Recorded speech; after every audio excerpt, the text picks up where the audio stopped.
The world of the 1930s was restless, scarred by the memory of the Great War, yet unaware that an even greater storm was gathering.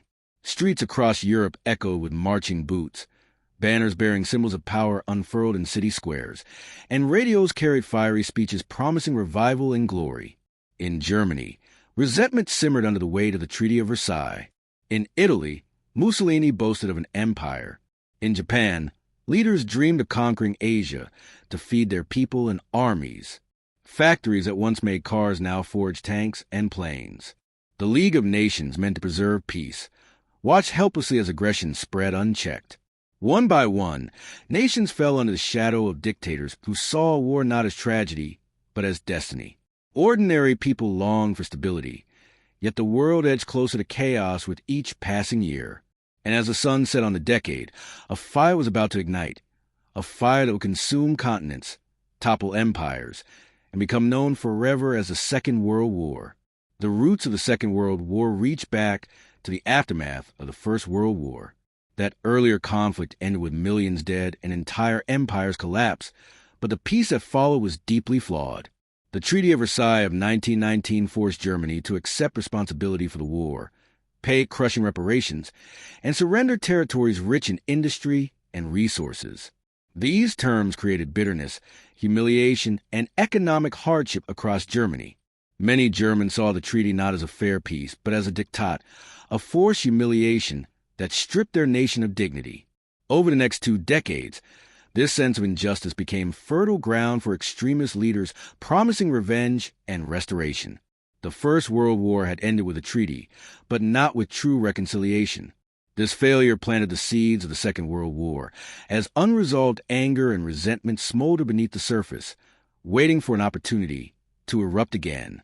In the 1920s and 1930s, political instability gave rise to new authoritarian regimes in Europe. In Italy, Benito Mussolini established the first fascist state, promising to revive the glory of the Roman Empire.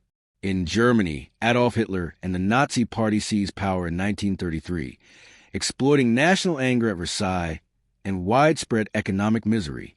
Across Europe, democracy appeared fragile, and many turned to strongmen who offered certainty and pride. These dictators rejected the ideals of liberal democracy and international cooperation. Instead, they preached nationalism, militarism, and the idea that expansion and conquest were necessary for survival. Fascism thrived in societies wounded by defeat and poverty, where people longed for order, revival, and hope. Once in power, dictators suppressed opposition, built military strength, and prepared their nations for aggressive expansion. The rise of these regimes was not just a shift in politics. It was the beginning of a march toward global conflict. The Great Depression of the 1930s deepened the crisis and accelerated the road to war. The worldwide economic collapse left millions unemployed, banks closed, and industries broken. In Germany, where reparations and inflation had already weakened society, the Depression brought near total collapse. Desperate people were more willing to believe in extreme promises and radical leaders. Hitler offered jobs, pride, and the restoration of German strength, and many embraced his vision. In Japan, the Depression worsened resource shortages and unemployment, convincing leaders that survival required territorial expansion into China and Southeast Asia. Economic despair pushed nations toward aggressive policies as a way to escape internal misery. For ordinary people, breadlines and empty pockets created a hunger for change. For governments, expansion and conquest seemed like the only solutions. Economic ruin became the fuel that lit the fire of war. After World War I, the League of Nations was created to preserve peace and prevent future wars. But by the 1930s, the League proved weak and powerless. When Japan invaded Manchuria in 1931, the League issued condemnations but took no real action. When Mussolini's Italy invaded Ethiopia in 1935, the League imposed mild sanctions but failed to stop the aggression. These failures showed that aggressors could act without fear of serious consequences. The League lacked the military strength and unity to enforce its decisions, and powerful nations like the United States were not even members. To dictators, the League was a paper tiger, loud in words, weak in deeds. Each unpunished act of aggression encouraged the next. By the time Hitler began openly defying the Treaty of Versailles, the League's credibility was gone. The collapse of collective security meant that peace had no guardian, and war became inevitable. Ambition for empire was another driving force behind the Second World War. Japan sought to dominate Asia, capturing land and resources to fuel its growing population and military. Italy dreamed of creating a new Roman Empire across Africa and the Mediterranean. Germany demanded Lebensraum, living space for its people, by expanding eastward into Eastern Europe. These ambitions were not hidden. They were loudly proclaimed by the leaders themselves. Expansion meant conquest, and conquest meant conflict. As each power grew bolder, smaller nations found themselves under threat. The expansionist visions of these regimes clashed directly with the existing balance of power. When Japan invaded China in 1937, the world watched nervously. When Hitler annexed Austria and demanded Sudetenland, Europe trembled. Imperial ambition made compromise impossible. It set the stage for a war not of borders, but of ideologies and survival. The democratic nations of Britain and France, still scarred by the horrors of the First World War, were reluctant to confront aggression. Instead, they pursued a policy of appeasement, hoping to avoid conflict by giving in to some of Hitler's demands. In 1938, at the Munich Conference, Britain and France allowed Germany to annex the Sudetenland from Czechoslovakia, believing it would satisfy Hitler's ambitions. Prime Minister Neville Chamberlain even declared peace for our time, but appeasement only encouraged Hitler to demand more. He saw compromise not as generosity, but as weakness. While Britain and France hesitated, Germany grew stronger, rearming at a rapid pace. Appeasement delayed war, but made it far more destructive when it came. By the time Hitler invaded Poland in 1939, appeasement had failed utterly. The policy designed to keep peace had instead paved the road to the greatest war in history. Beyond politics and economics, the ideology of Nazi Germany fueled the conflict. Hitler and the Nazis believed in racial superiority, declaring that Germans were destined to rule over inferior peoples. This ideology demanded conquest, not only for territory, but for domination. Jews, Slavs, Roma, and others were targeted as obstacles to the Nazi vision of a pure Aryan empire. Hitler's book Mein Kampf outlined his goals clearly: destroy communism, crush France, and conquer the East for German living space. War was not just likely under Nazi rule. It was central to their worldview. Once in power, Hitler turned ideology into policy: rearmament, expansion, persecution, and eventually genocide. The Nazi belief system was inherently violent, making peaceful coexistence impossible. For Hitler, war was not a last resort, but a necessary path to his dream of empire. Throughout the 1930s, nations rearmed at alarming speed. Germany rebuilt its military in defiance of the Versailles Treaty, constructing new tanks, planes, and battleships. Italy expanded its forces for campaigns in Africa and Europe. Japan built one of the most powerful navies in the world, preparing for dominance in the Pacific. Militarism, the belief that national strength depends on military power, swept across these nations. Young men were trained not as workers or thinkers, but as soldiers for future wars. Propaganda glorified sacrifice and obedience. In such an atmosphere, diplomacy weakened and conflict became a natural outcome. The arms race meant that once war began, it would not be limited or local. It would be total. The military machines built in the 1930s were designed not for defense, but for conquest, making a world war inevitable. All these causes, resentment, dictatorships, depression, appeasement, ideology, and militarism, came together in September 1939. Hitler, having already taken Austria and Czechoslovakia, set his sights on Poland. Believing that Britain and France would once again back down, he invaded on September 1st. But this time, the democracies had drawn a line. Britain and France declared war on Germany 2 days later. The invasion of Poland was a spark that ignited the powder keg built over 2 decades. It showed that Hitler would not stop voluntarily. That aggression had to be met with force. Soon, the conflict spread across Europe, Africa, Asia, and the seas. What began with tanks rolling into Poland became a war involving dozens of nations, stretching from the beaches of Normandy to the islands of the Pacific. though sparked in Europe. The Second World War was global from the beginning. Japan's invasion of China, Italy's expansion in Africa, and Germany's drive across Europe created overlapping conflicts that merged into one. The world was divided into Axis and allies, into those seeking domination and those fighting for survival. At its heart, the war was caused by unchecked aggression, failed peace settlements, and the unwillingness of nations to confront evil early enough. But it was also driven by deeper forces: ideology, ambition, desperation, and fear. Each decision, each compromise, each miscalculation added fuel to the fire. When the war finally erupted, it consumed the world in a storm of destruction unlike any in history. The reasons for its outbreak remind us that peace is fragile, that injustice can fester, and that the choices of nations can shape the fate of generations. Japanese Admiral Yamamoto. He is considered one of the great trained commanders of Japanese Bahrain. He fought a legendary battle against the Russians, the Battle of Suma Straits, in 1905. In this battle fought in 1905, Yamamoto was badly injured and 2 fingers of his hand had to be amputated. In the Battle of Suma, the Japanese got a huge defeat and their fleet was badly destroyed. 36 years after this battle, the 36-year-old Yamamoto has now become the Admiral of the Japanese Navy and will become the Great Admiral of the Japanese Navy. The Second World War was going on. At this age, he was fortunate to have a mission to attack an American naval base. It was a mission in which failure meant the end of the Japanese Empire, and success meant a new life for Imperial Japan. After all, why did the Japanese target the American naval base in Barrow-Cahil, a neutral country in the Pacific Ocean?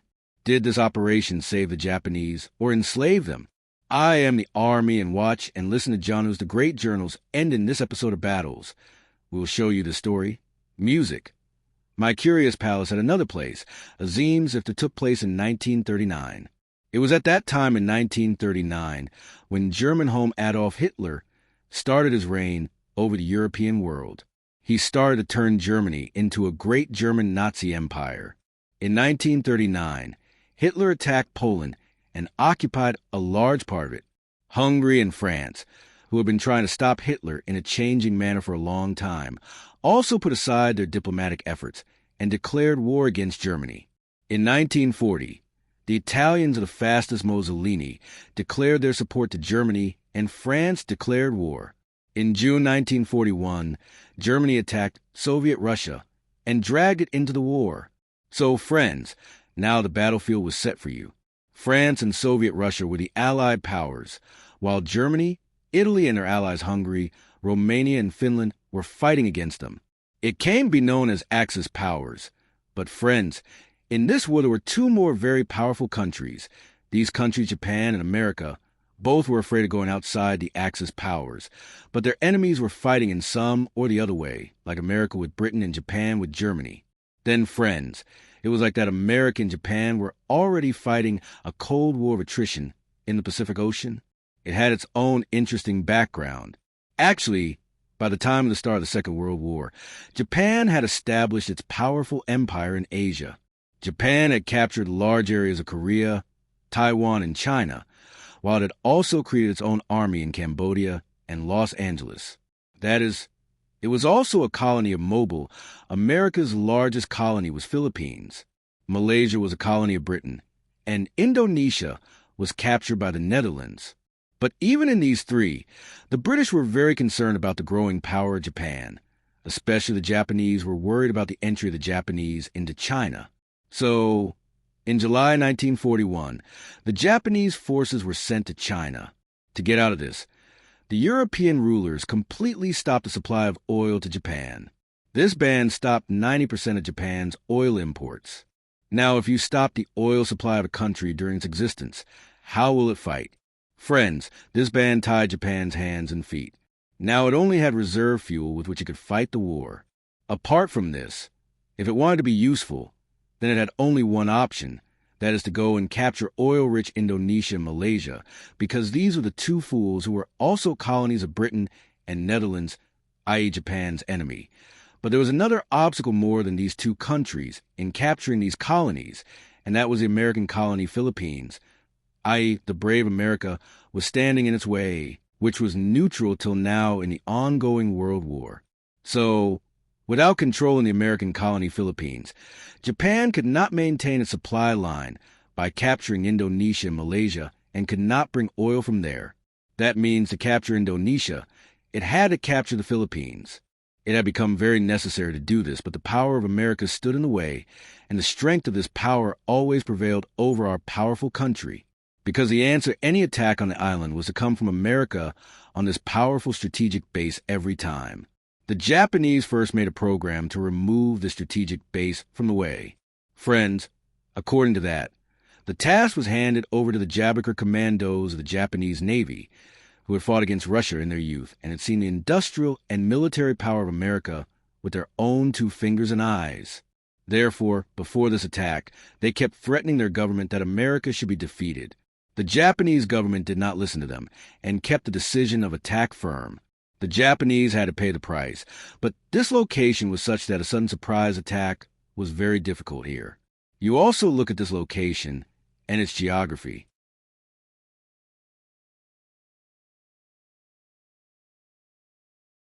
It is the 3rd largest district of the American state of Hawaii.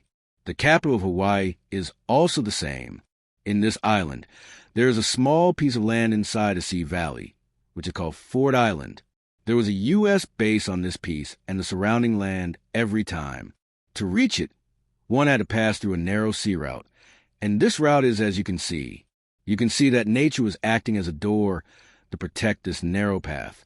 To protect it, American warships kept patrolling. So, it was almost impossible for any navy to suddenly attack this base from the sea route. After this, there was only one other way left to destroy this base, and that was to attack from the sky, i.e., aerial attack. Fighter pilots were trained by making them pilots for aerial attack. After several weeks of training, these pilots were ready to attack every time.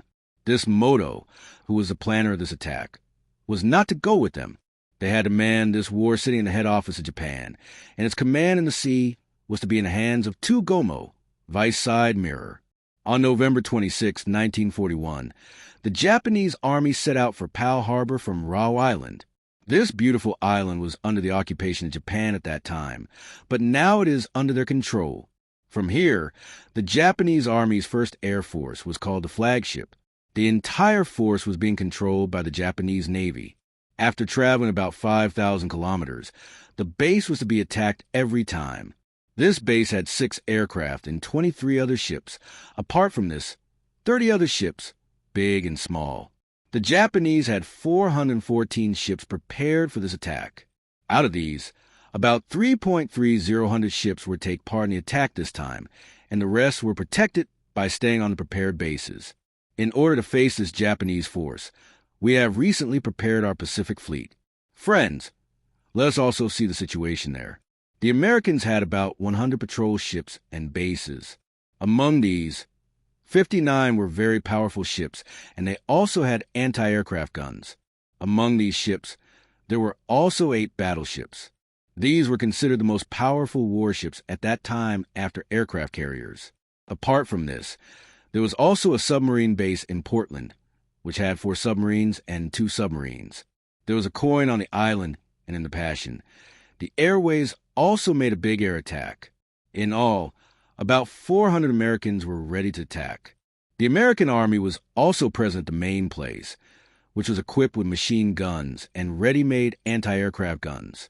Along with the first strip, there were at least 6 radars on the Muslim side. If we look only at the American ready anti-aircraft guns, then only these could make the physical attack of the Japanese unsuccessful. But for this, it was very important that they should know the mountaintops that the attack was going to happen. Whereas for the Japanese, the success in countering this was that they should keep their security secret and make a surprise attack so that these anti-aircraft guns could not move. That is why Yamato restricted the Japanese fleet, that as soon as they start their journey towards the American country, they should turn off the wireless communication of anyone. The Japanese Navy had also chosen a route which was different from the normal routes and was in the shape of a zigzag, so that if anyone still has to attack, then he would have to be alerted. The destination of this army could not be known, but you see how despite so much precaution, the Americans got the news of the Japanese attack. In an article of the American Search Institute Independent, It has been claimed that the American Navy had come to know about this attack much earlier, such that before the wireless communication of the Japanese Navy was shut down, when Yamato was communicating with his army through wireless, the Americans captured it in time. Similarly, on November 25th, when Yamato ordered the U.S. to attack Hawaii, this message had also reached the American Navy. Besides this, their intelligence was also taping the conversations of Farrakhan with the Japanese in Washington. It was sent from Tokyo to the Japanese that Japan was going to take some big action against America, so India should prepare itself accordingly. So this intelligence was also with the U.S. The limit is, friends, it is not possible that the news of the Japanese attack had started appearing in the American newspapers as well. A newspaper published from Hawaii, the Lot Review, had published this news on November 30th, that Japan could attack on the weekend. That is, the attack could happen on the next Sunday, December 7th. This was printed in the newspaper, meaning there had been many warnings about the attack on the U.S. port, but no action was seen from the U.S. on all this information. The American Navy had sent alert warnings to all the foreign bases in the past question, but these warnings were very vague. For example, every wireless force could have been alerted, but the warning letter sent by them did not even have the word urgent written on it. So this warning letter reached much after the attack had begun. All these things gave birth to this conspiracy theory. Was American President Franklin D. Roosevelt aware of this attack? It was assumed that the U.S. intelligence must have shared so much information and such important information with him. But the president deliberately did not take any step to stop this attack because he himself was looking for an excuse to jump into the Second World War at another place. But friends, this is only an estimation. Most of the experts of the Second World War will go to Azim. Experts believe that the U.S. president was not conspiring to keep the news of the attack on his base a secret. But then the question is, why did the U.S. not take any concrete steps despite having so much intelligence information? This question has been asked till date, but no one has a good answer to it. It seems that in the war, the daily alerts and alarms and warnings were now being taken as a joke by Apsara, because nothing happened after many warnings. That is, it was a matter of negligence or a lie, and at the most it was not a conspiracy. So, friends, every time the immediate news of the attack did not reach the American base, but before the auspicious sunrise of December 7th, the Japanese fleet reached. But every time a Japanese fleet was present in Sumbo, 370 kilometers away from the base, with full preparation. The attack was just about to begin. Music. This was a very big mission of the Second World War, and no Japanese pilot knew whether he would be able to return alive from this attack or not. First, they wrote their last message to their family members. They cut their hair and nails as a target and sealed them in envelopes. After this attack, they started taking them to the base of the final attack. But friends, in this battle, the first fire was fired by the Americans and not the Japanese. How did they do that? The Japanese fleet stood far away, but the submarines present with them silently reached close to the base every time. This small sub had a range where 2 to 3 soldiers could sit. The submarines had bombs that glided on the surface of the sea. The Japanese submarine had entered the port by dodging the American ship, and then they were destroying the enemy ship by firing from close range. But what happened was that the American ship saw a Japanese submarine which had come on the surface of the water. The American ship destroyed the submarine by firing a top shell. The American ship sent the first message to the base headquarters on the wireless so that all the bases could be alerted.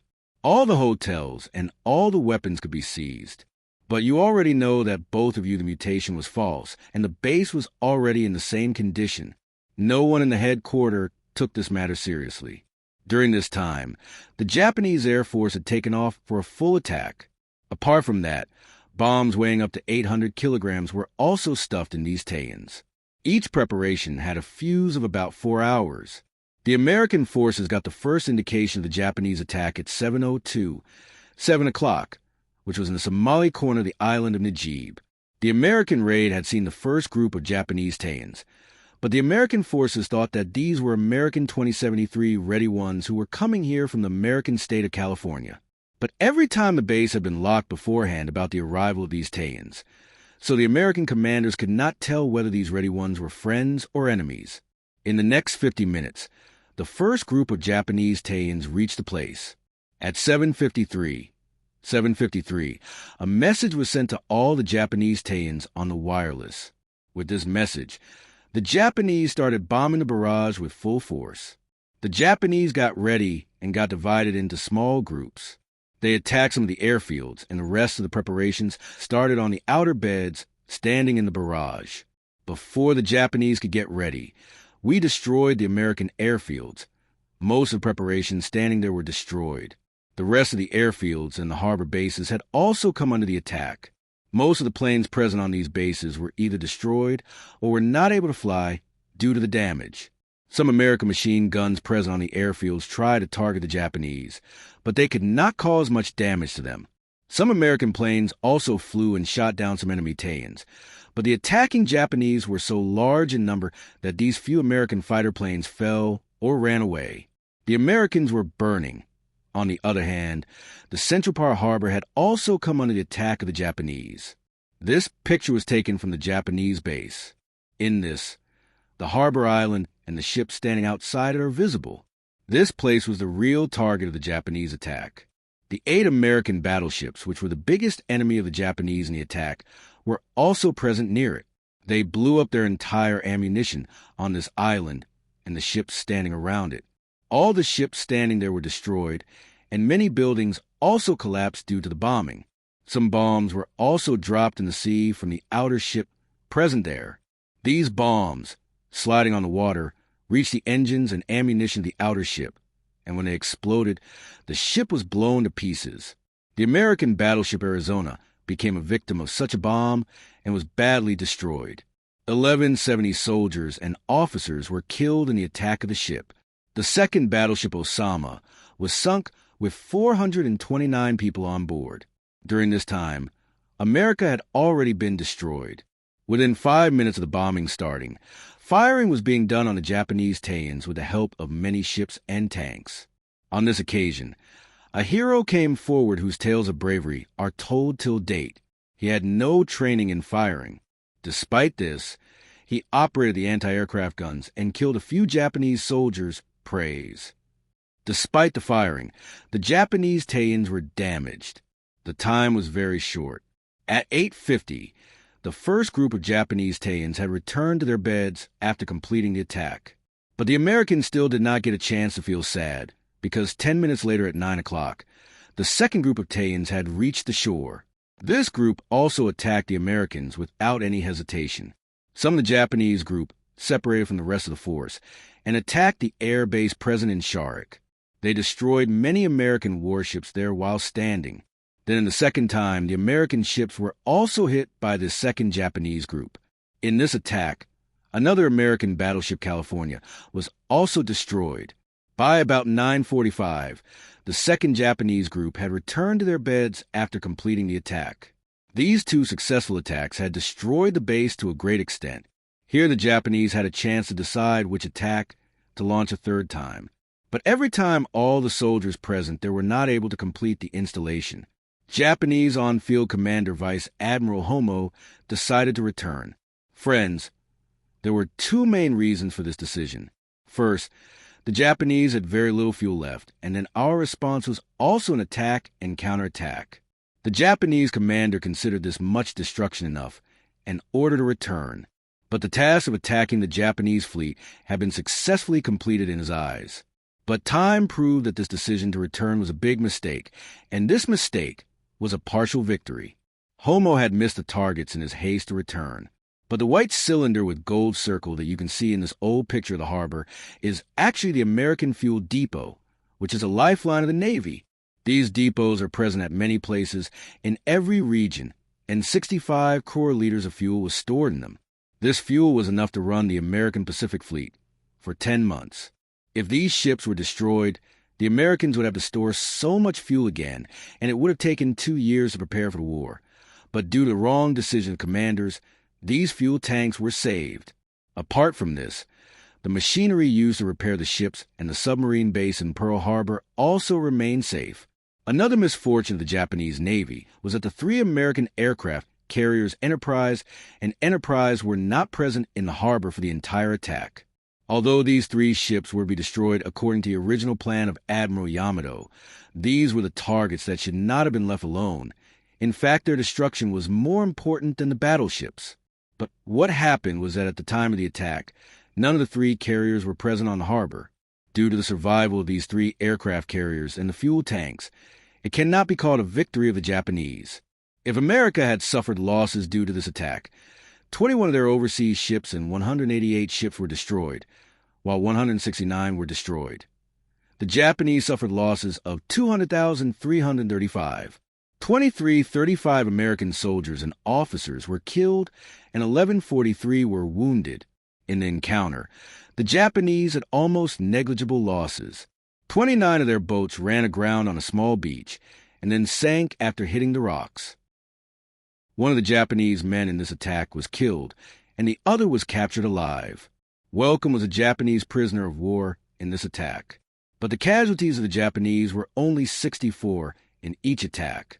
There was a great celebration in Japan on this second victory. But the old Admiral Yamamoto, who had planned this attack, was not satisfied. According to his statement, the Japanese had awakened a sleeping jinn.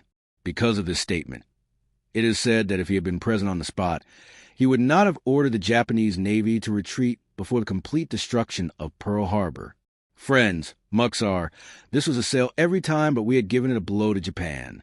On that basis, they captured Indonesia and Malaysia, and also got oil from there, but they could not escape the taxes of America, and could not keep America out of the war.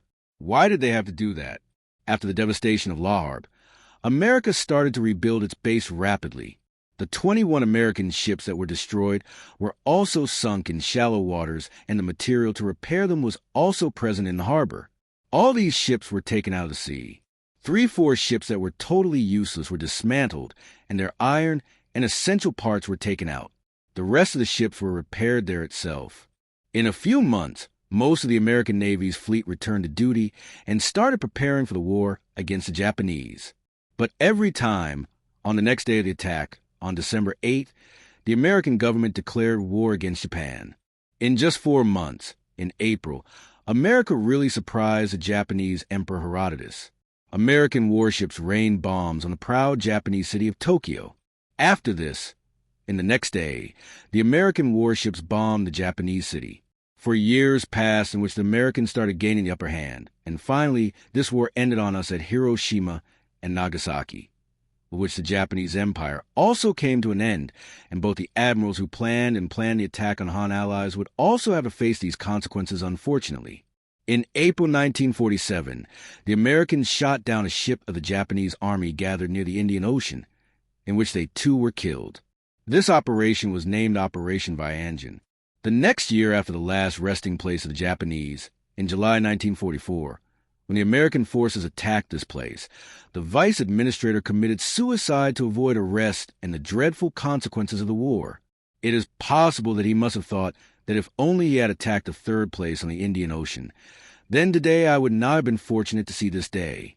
After his death, the Japanese government awarded him the title of Commander-in-Chief of the Indian Navy.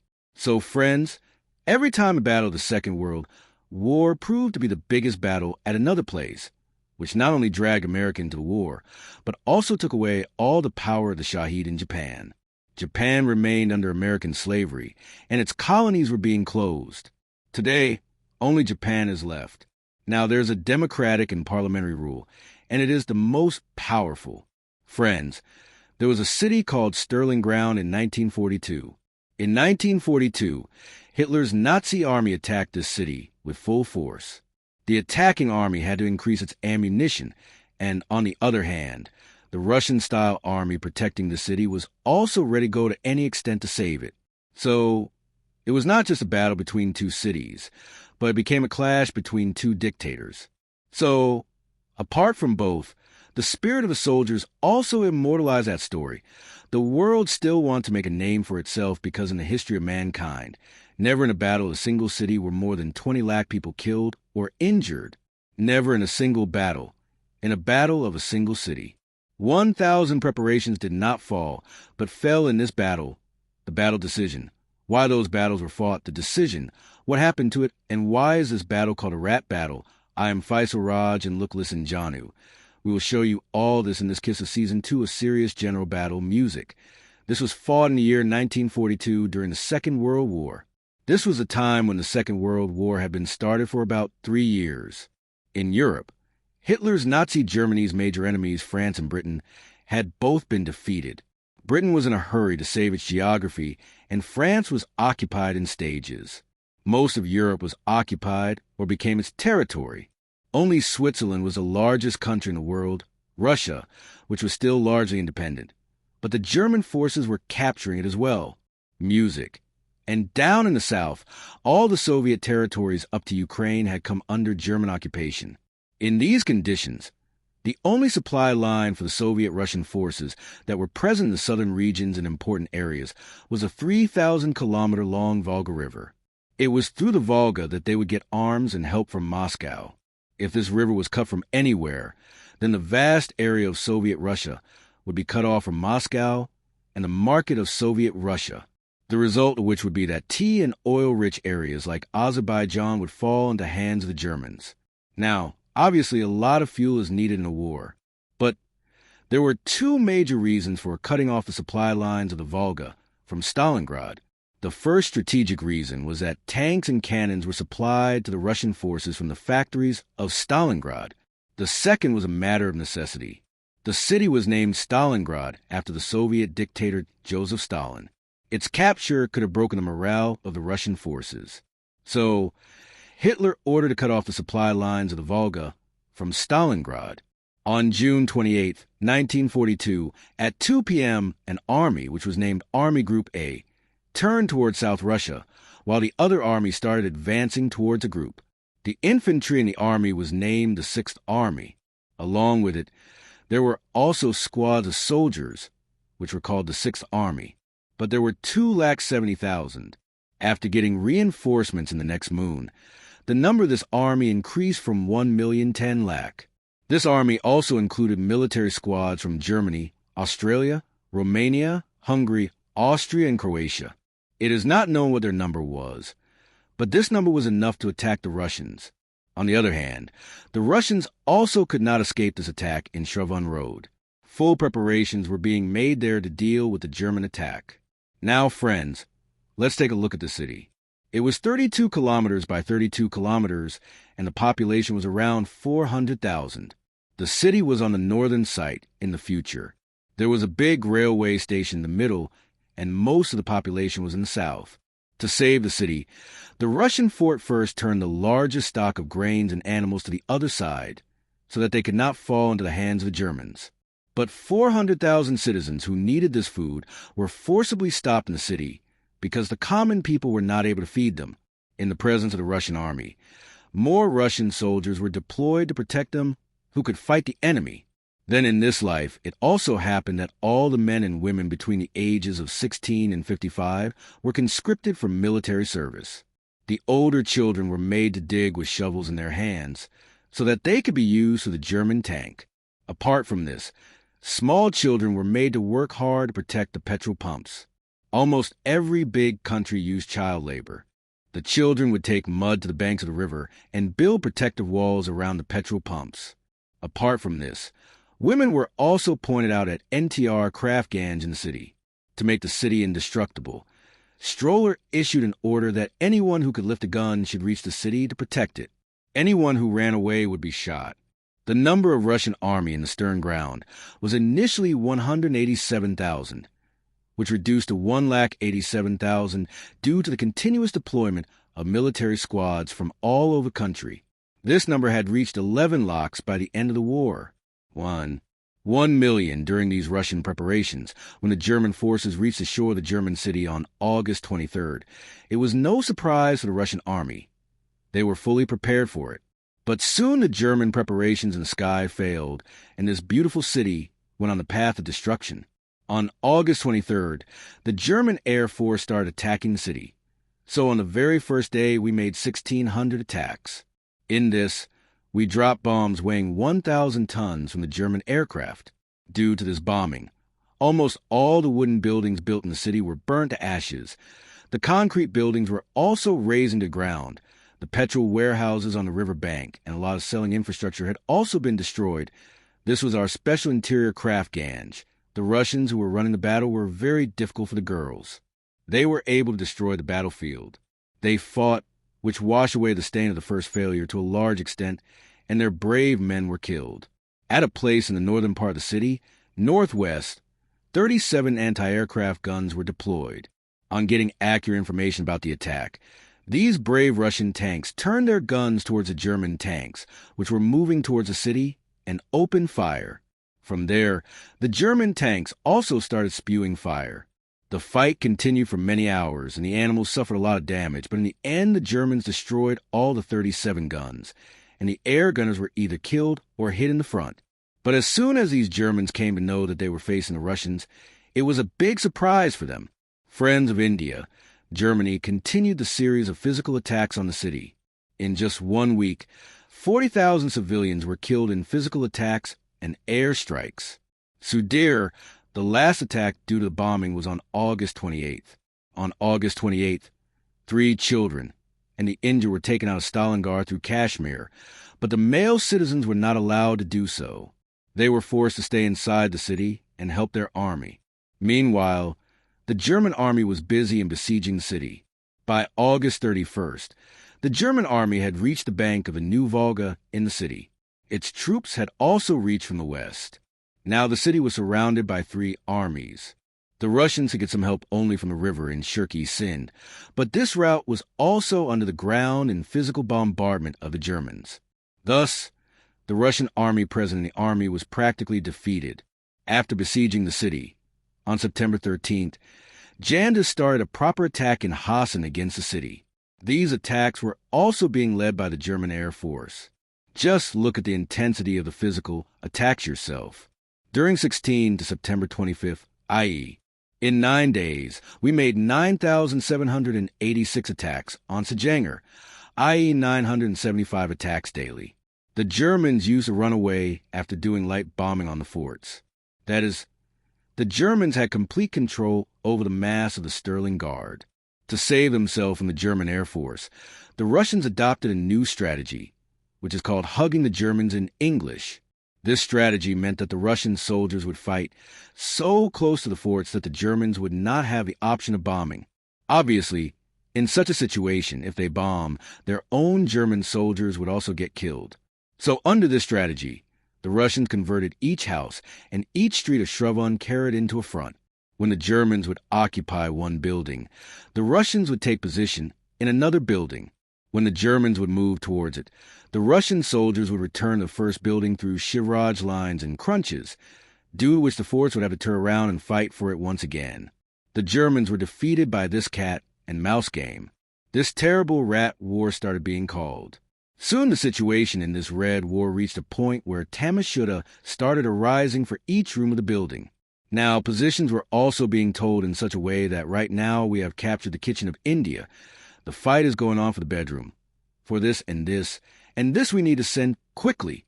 Anyway, friends, the techniques are there. The Russians have destroyed the forces to such an extent that they are not able to retain control over any of the targets. For example, the control of the railway station of the city has changed 14 times in 6 hours. Similarly, in the grain warehouse where there was food for the soldiers, 50 Russians and 15 Russian soldiers kept thousands of Germans under control for 5 days.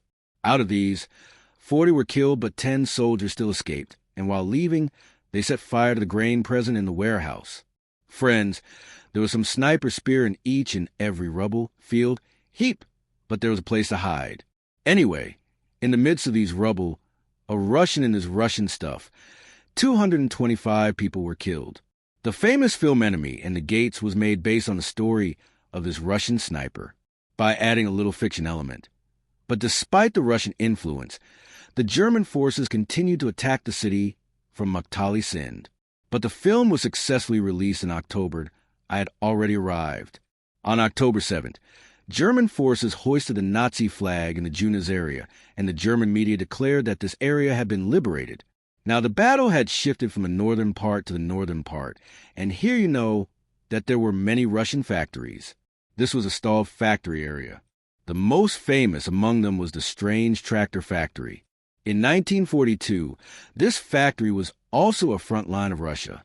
On October 14th, Germany attacked the tractor factory with full force. During this, the battle to capture the factories had also started, but the Russians successfully used the hugging German strategy here also. They would take up positions in the main buildings of the huge factories, and after battle, they captured these factories one by one, after which the city was liberated, but it was a matter of eating sweets first. Music.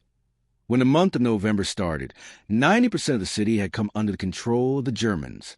There were some pockets of resistance left on the banks of Volga, where Russian soldiers were still fighting bravely, but the rest of the city was in a frenzy for the forces. At this critical moment, Hitler made two very big mistakes in the dates, such mistakes which turned the war around. The first of these was to end the air support of his army. You friends, you must have known that the biggest weapon of Germany against the Germans was their air force, but now when the counterattack of the Russians was very close, Hitler started sending most of his fighters, most of the fighter planes from Stalingrad to Somalia, North Africa. The reason for this was that there was a blockade there, after which the position of Britain and Italy on the continent of Africa had become very strong. They vacated Stalingrad to help their forces in Africa, whose elders had only 2 ready airports in name of which were not enough. Only 4,002. The second big mistake Hitler did was to send forces to help his army, which also kept a secret. The German forces had made a front around the city and had taken it in their fold. On the Juby side of the city, the Romanian Fourth Army was in the Swaduran part. On the Sumatra side, the Third Army and the Batavi Army were looking for help. They repeatedly requested and advised to send more arms and reinforcements from Germany, but Hitler did not consider any of their help to be too much. Troubled by the losses and the enemy's full preparation, the weather was very harsh. It was snowing, and the recorded temperature had reached minus 18 degrees centigrade, and was going even below that. The German forces did not have clothes or other equipment suitable for the winter season. In fact, their entire supply line was now affected. In these conditions, the German commanders requested Adolf Hitler to allow them to evacuate Stalin and take up defense along the Red Line in the west. But Hitler's refusal to retreat was not acceptable, and he refused forcefully, and this refusal proved very costly for him and his army. On November 19th, during Operation Uranus, 10 lakh soldiers were involved in the operation launched by the name of Operation Brest. The 1 million Russian army attacked the Romanian positions by crossing the Grey Volga from the north and south in 2 phases. The Romanian army was destroyed in a few days in front of the stormy attack of the Russians. The Russian army, crushing every inch of the way, gathered in the town of Stalingrad. Within 3 days, at least 3 lakh Germans and their allied soldiers were trapped in the city. These included thousands of Russian citizens who were made prisoners and included in the army. The Germans called them volunteers. Now, friends, the German guards had been trapped. That is, the people who were doing the Mahasar were now themselves in the Mahasara. But even at this time, this army had one last chance to escape from the city before the enemy's siege tightened. This was also possible, but on this occasion, Hitler made another mistake. He sent a message to the commander of his German army, Fouls, that do not try to escape by breaking the siege. I will save you by sending help of my army. The German commander took Hitler's orders, and thus put the final stop on the destruction of his army. Hitler, under the command of one of his full marshals, sent his army, that is, the Allied army, from Ukraine towards the Sterling ground. This army was named Army Group Don. The German plan was that after breaking the siege of Stalingrad, they would maintain their positions in the city and on the banks of the Volga. So the Russians moved swiftly and blocked the way of the German relief force. 48 kilometers away from Stalingrad, the winter storm stopped, and this white attempt to save the trapped Germans failed. During this time, some Germans kept delivering supplies to prepared strong ground, but this supply was very little. The German army did not get the required supplies of at least 710 tons of supplies every day, but Germany could only deliver 350 tons in 7 days and a week. Music. In this also, the food was only 14 tons. The rest was fuel and other things. The situation was the same in the coming weeks as well, and it did not seem to be getting any better. This was the failure of the Nazi German Air Force. Firstly, you already know that they had, or had already lacked the equipment, and whatever little air force they had, they were still lacking in preparation. That was the cold weather and bad weather. The Air Force was also not able to do anything. But there was another reason, that the Russians were ready to attack the German bases, and the children were firing some German tyrants. Now see that on January 18th, the Russians destroyed 50 planes on a German air base. The situation was getting more and more serious for the Germans. Even the horses that brought supplies for the army were being separated and eaten, but the horse meat would get so cold that it had to be cut and eaten with a very hard and sharp instrument. The uniforms of the soldiers had been changed to better ones to save themselves from the cold. They were wearing torn old Indian and other clothes left by the Russians, the pieces of which were flying away. Some soldiers were trying to make gloves and clothes out of the skins of stray dogs and dead horses in desperation, but the severe cold and hunger were taking countless lives. The bodies of thousands of soldiers were lying on the snow, and on one hand there was no one to see them, and on the other hand there were soldiers mourning over them. The Russian soldiers who were fighting the battle were completely relaxed. They had equipment to protect themselves from the winter and also advice. They would fire less on the Germans and would taunt, shame, and calm them more so that they would surrender in fear. To make Germany feel embarrassed, effigies of Hitler were placed near their positions. One of these was hung around the neck of Hitler's sons, on which was written, "Fire at me." The Russians had also hidden 2 garnets inside each effigy, so that if any German tried to remove the effigy would explode with a bang. The Russians did another thing by playing Nazim on loudspeakers near German positions. The 2 months of December and January passed in the same embarrassing situation, but Hitler was still not ready to surrender. On January 30th, Hitler promoted the commander of the Mysore Army, General Powers, to the rank of Field Marshal.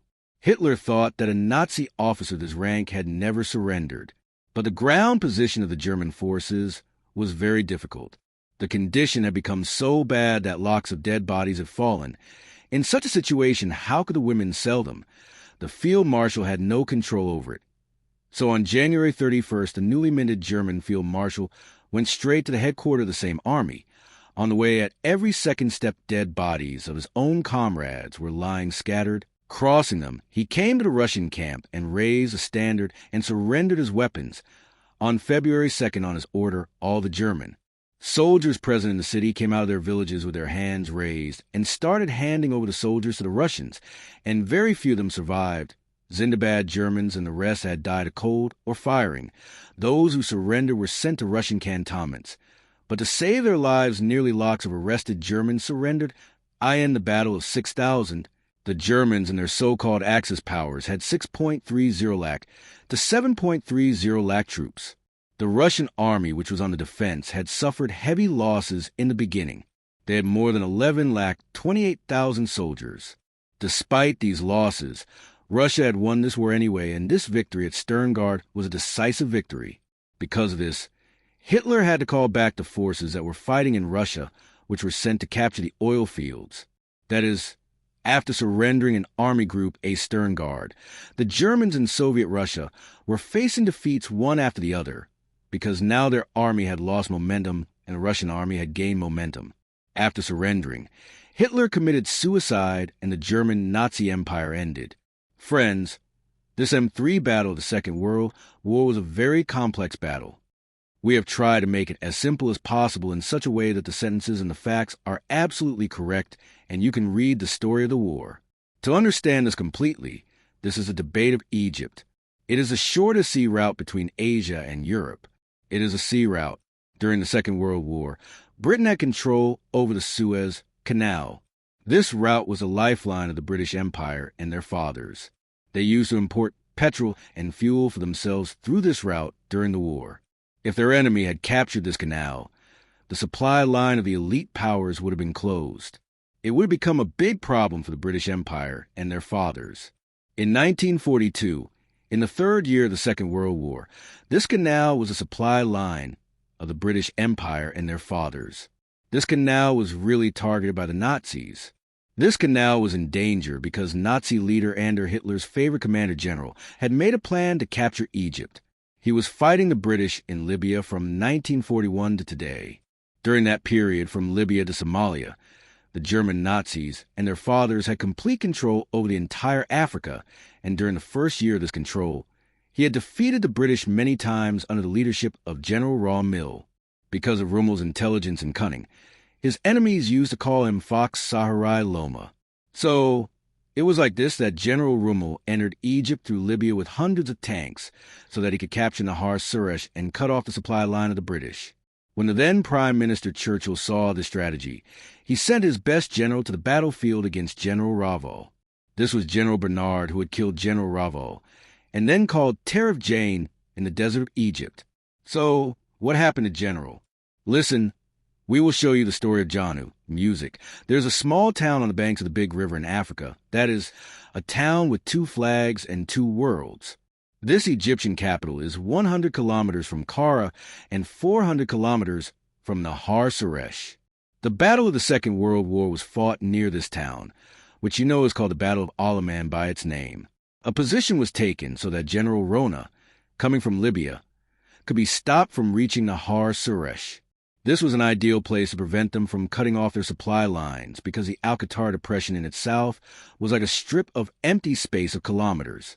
The advantage of taking defense at this place was that the Nazi General Raval could not spread his tanks and defeat them, while the British forces could concentrate their enemy power on this small front line and give time to the enemy. Standing here, the British could not even bypass this position. One reason for this was that this was the place which was the nearest way to reach the Canal Schweda. The second reason was that even if they tried to advance by moving around the Al-Qatar Depression, it would take a lot of time, and General Roman did not have time. Nasik Mundell had intelligence that the British army was going to get a lot of QMAG and supplies in September, and the army was going to come to them. In facing this, the Germans and their army were already facing difficulties. Most of the supply ships coming from Germany, which used to come, were already facing difficulties. The British Navy Air Force used to destroy the routes. This happened because the British intelligence was intercepting all the military communications of Germany, decoding them and reading them. Due to this communication, the entire schedule of the ships arriving for German help was known, so it was very easy for them to target and kill them as soon as they arrived. So General Rona did not have the luxury of continuously receiving communications and help from Germany. Then the Nazi German forces in Egypt were facing a severe shortage of weapons and especially fuel. In comparison to this, the supply of weapons and fuel was continuing in abundance through the Canal Suez to the British, and their position was getting stronger. America, which had become a part of the Second World War a year ago in 1941, was also sending thanks to the British and their fathers. In these circumstances, the general decided to attack 4 times through the canal. In July 1942, Desert Fox did launch a full attack, but failed by about 1 hour. Despite a month of fighting, none of the 2 armies could move forward. The British army reached Egypt and took over command of the British army. Here, General Rommel was getting desperate for another attack, so that he could find out the way or reach the canal before the British forces got a big supply. Another reason for his haste was General Rommel's illness. Desert Fox's blood pressure was falling continuously. His health was very bad, and he was also having fainting attacks. In this condition, he had no choice but to attack. He made another attack in a hurry. Music. He wanted to break the enemy's visible line and reach Sumal, although the attack was sudden, but it was no sentence for General Rommel. Fox had already received intelligence reports of the war plan.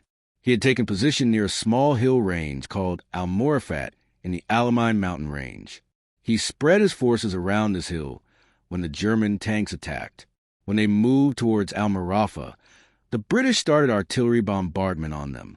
On the other hand, the British Royal Air Force also reached the spot to help its army and started heavy bombardment on the German tanks. The German tanks could not hide in such a way that the German tanks proved to be a turning point for the Royal Air Force and the British. In this fight, the British did not get any special help from the German tyrannosaurs because the Germans were already less in number. Then another reason was that the German Air Force had given its 1,000 tank fuel tanks to the British forces. Due to this, the Germans were left with less fuel, and the British forces were in great difficulty. Suddenly they got help from nature. A storm of dust arose and covered the whole region. In this storm, the German tanks, hiding from the enemy's eyes, reached close to the British positions. Here they caused special damage to the British tanks, but they could not break their defense line. Near this mountain range, the British Army used anti-tank guns. With the help of guns, many German tanks were destroyed. In the meantime, the storm stopped. The British started raining fire from the sky once again. A fierce battle continued for 6 days, but the British made every attack of the Germans ineffective. This battle exhausted their fuel reserves, which were already low, to a large extent. The British knew that if the fuel reserves got exhausted completely, then forget about attack. They would not be able to defend themselves. They would not be able to run back. They did not give up the battle, and withdrew their forces on September 5th. Both came back to the position they had before the battle began. Thus, General Ravo saved his fuel, but he lost the Battle of Almiraffa. In this battle, 1,750 British soldiers were wounded or went missing. 68 tanks and 67 tanks were ready to face this. The Germans and their tanks also suffered heavy casualties. Fresh troops were waiting for 318 American Sherman tanks to reach them through the canals. This resulted in the British tank power increasing much more than the Germans because they did not have even a single tank to counter the Sherman tanks.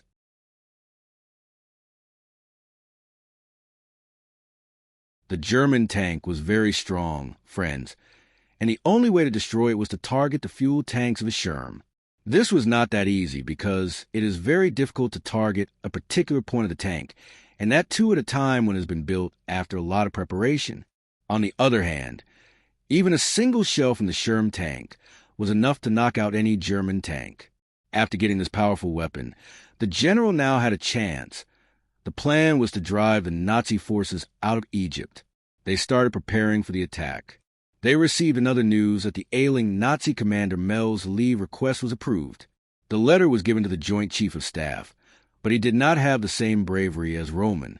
This commander still followed the same defense line, followed the same defense plan that General Rommel had prepared for him. Before returning to Germany, General Rommel laid a strong defense line from Alcatraz Depression to Bairam. Friends, please sign it. 5 lakh ammunition was placed in a radius of 8 kilometers. Most of these were anti-tank ammunition. These mines could explode only when a very heavy weight fell on them. As time passed, if a heavy military vehicle came, these mines would explode. If a person's footsteps fell on them, or if a very light vehicle passed over them, they would not explode. These landmines were laid on small fields in such a way that a very large minefield was formed, a film in which there were many small fields. Secret routes were also kept in between them for the passengers to pass through. The telephone is being used to make surveillance posts in front of the Harmon Field. These mine fields were named Devil's Garden by Gaumel. Right behind the mine fields was the second visible line of strong borchos. On this front, the Germans and their fierce Italian allies were also sitting ready with their troops. Behind the second defense line, the tank squads were sitting ready. The Desert Fox. After discussing these arrangements and giving the necessary briefing to General Stephen, the Germans returned to Germany. On the basis of this arrangement, the most capable German commander went via Britain, and then the Germans also came to him. When the Germans were preparing their defense lines, the British general was busy in the operation. This was the plan of a surprise attack. They placed thousands of trucks and dummy vehicles around the fake cannons on the south side of the front line.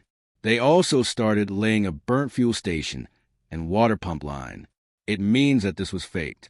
This work was done with such mastery that Germany could not believe it. It was decided that the British attack would be from the south, so they moved most of their tank tops and anti-tank guns there. When the Germans were deceived and were going toward the north, General Momray very quietly waited for them from Somalia with his tanks. They were coming from the north.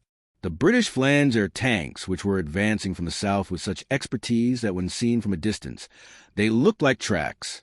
The enemy would think that these were military vehicles which were not gathering outside for any attack. Apart from deceiving the enemy, the British Army also had the advantage of numbers. Their army also included Australian, New Zealand, South African, and British Indian forces. Including all these, The British Army had 220,000 soldiers and 1029 tanks, whereas the Nazis had only 16,000 soldiers and 500 mines. The British forces also specially prepared their forces to avoid the mines laid by the general. On the night of October 23rd at 9:40, the Army started the Next Step Operation Night Suit, i.e. the Sky of Soft Work. This name was given to it because in this, not firing but walking on foot was required. You already know that the minefield laid by the Germans could be opened only by heavy weight. That is why the infantry, i.e. the light force of the British, had to walk on it so that there would not be much loss. Thanks Neha, light steps would be taken like Gaia, and by advancing toward the enemy's second balance line, the anti-tank guns had to be eliminated. Behind the infantry was the mine-clearing staff who had to clear the way for the tanks and military vehicles, i.e. the mines had to be cleared. This was the plan of General Modem. Initially, it was successful. The infantry suffered very little loss in the mine, and they also eliminated the German hanging posts at many places in the Devil's Garden. During this, the German forces sitting in the second defense line behind the minefield had become alert. They opened fire with artillery and machine guns. In no time, hundreds of infantrymen in the army were killed. The infantry that came as soldiers started dying. They fell down, got separated from their comrades too. They made loud noises, but still most of the soldiers remained behind. The thanks were also given to the people who were following them. The roads cleared by these mine clearers were very narrow. On these narrow roads, hundreds of British tanks were moving back and forth in a queue. If even one tank was destroyed, the entire war machinery would stop behind it. So this tanker jam, this traffic jam of tankers made the job of the German guns easy. They took aim with full force and wiped out millions of tanks and vehicles stuck in the traffic. By then, the minefield laid by General Rommel had become a graveyard of tanks. Only a few squads of Infinity were able to reach the German defense line, but they too were pushed back by the Germans. Operation Light Foot was not failing badly. They had already retreated in the war. On the occasion, they got the news of another Muir booster, who was on sick leave, on Hitler's orders. But the difference in strength between the two armies was the same. General Mohani still had more soldiers and better weapons. Now he was preparing for the second attack. A few days after Lightfoot, he launched another attack in the name of Operation Supercharge. To divert the attention from this main attack, General Rule's prayers were given to divert the British forces to another side. The British forces attacked the German front line near Rome. He himself sent most of his tanks to help those forces. He himself retired to a mosque around the same time and made it his army headquarters. He was thinking that the second attack would be in the same way this time, but this proved to be his biggest mistake. He succeeded in doing so. He attacked from the same side from where he had given one thing very clearly to his officers in Operation Lightfoot, that they would not retreat under any circumstances, even if the entire force was destroyed. That is, this was a do-or-die mission. In this, the possibility of failure or retreat was eliminated. Once again, the British infantry squads came into view, and before the Germans could become alert, they crossed all boundaries and took up positions right in front of the enemy. During this time, their firing was also transferred from the Nazi forces, but they remained at their places and kept firing back by taking up positions on the ground. They were waiting for their tanks to come forward and destroy the front with anti-tank guns. New roads were being made for the tanks. But while taking positions on the roads, it was morning, which meant that the Germans could now clearly see the British tanks. They started raining fire on them. Almost all the tanks present in the rows were destroyed, after which other tanks came behind them. Along with them, the British infantry also started attacking. Due to their firing on the German soldiers started getting killed in their own front. The supply of life was also getting over fast, which made the Germans desperately send their soldiers forward on this pretext. But the tanks in the tank were in large numbers. They hit the enemy tanks and made them run away. Thousands of Germans and their soldiers also started surrendering to save their lives. He asked Hitler for permission to retreat. The Nazi leader replied that there was no way to retreat. You should show your soldiers only two paths. Either they die or die. There was no way for many of his soldiers. On November 5th, without Hitler's permission, he moved towards Libya. he had less number of trucks to take the soldiers back. So he put only the Germans in the trucks and left thousands of Christians behind. These soldiers were told to hold back the enemy for some time so that the rest of the army could escape. These soldiers kept fighting for a few days, but in the end they also surrendered and became prisoners. The British commander, General Ieyasu, had taken the command of the British army. That is, the British and their grandmothers had to pay a price for this attack. The Germans had lost more than today. In this battle, you will see that 6,977 Germans and their soldiers were killed or wounded. They killed 269,259 soldiers. 13,560 soldiers were injured. Lots of British and their soldiers were killed, while 332 tanks of the British were destroyed. This was the victory which started the Second World War. In this way, General Raval entered Libya in the name of Taku. Soon he captured Libya, and the generals were more powerful because the forces already present in it were also brought under his command. In this way, the number of his forces increased a bit, but this was not much. During this time, General Raval's company was also getting more help than him. He was getting an elephant, foreign ships, thousands of barbarian and American soldiers. The new forces entered Algeria and the Junkers, and the hunt for the Desert Fox began. But this Desert Fox still did not come into their hands.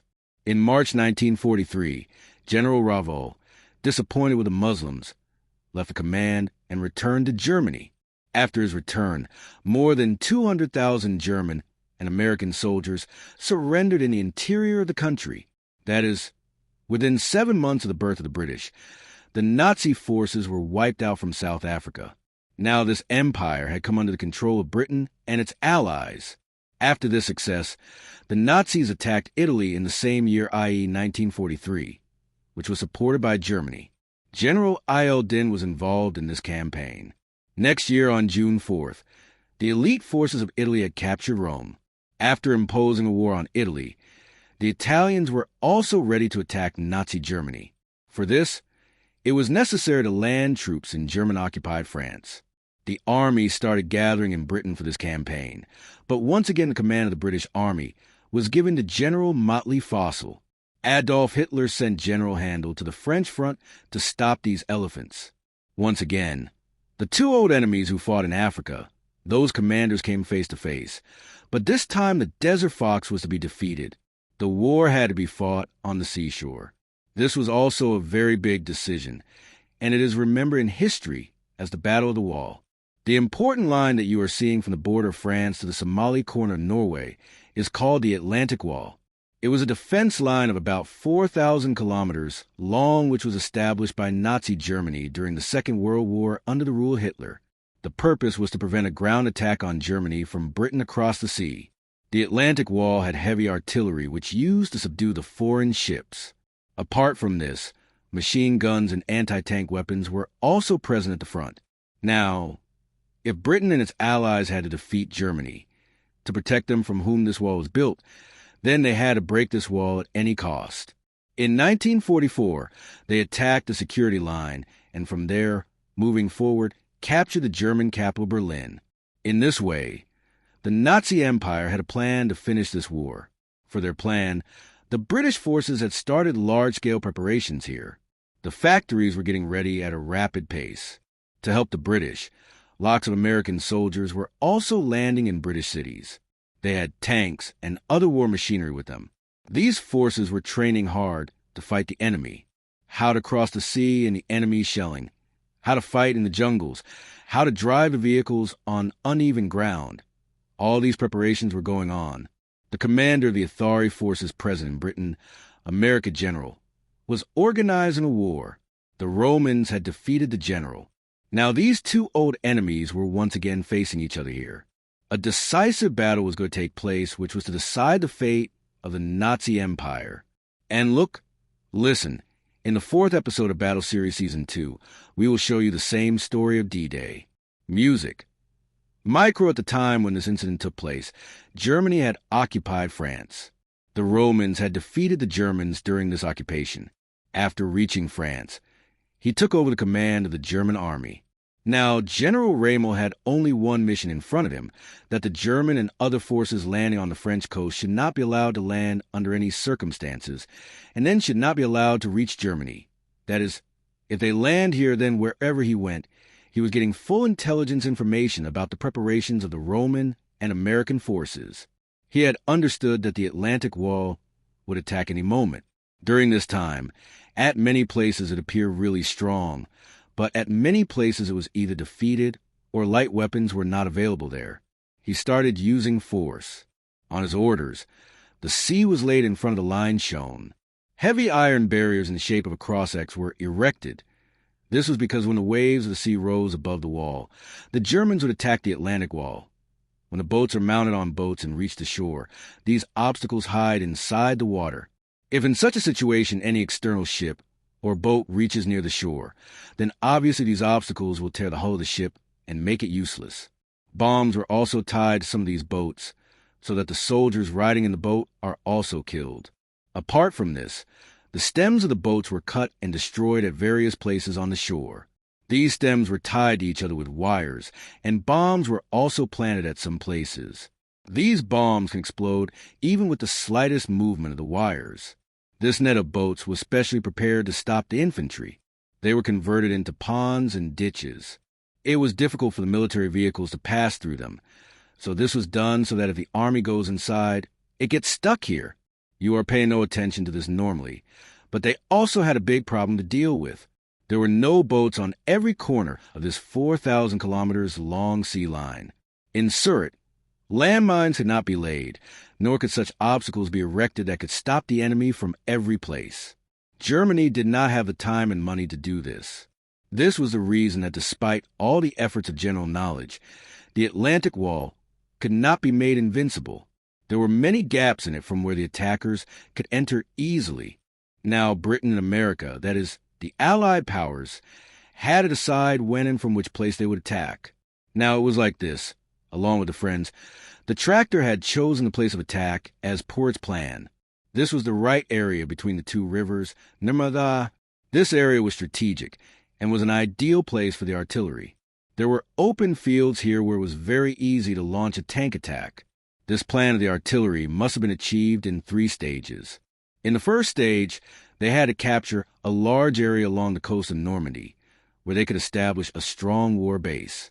Such an area was to be captured in the second stage. In the first phase, they had to send their fresh troops and machinery from Bretagne to these bases. After this, in the third phase, they had to advance towards Paris with full force and liberate it from German occupation.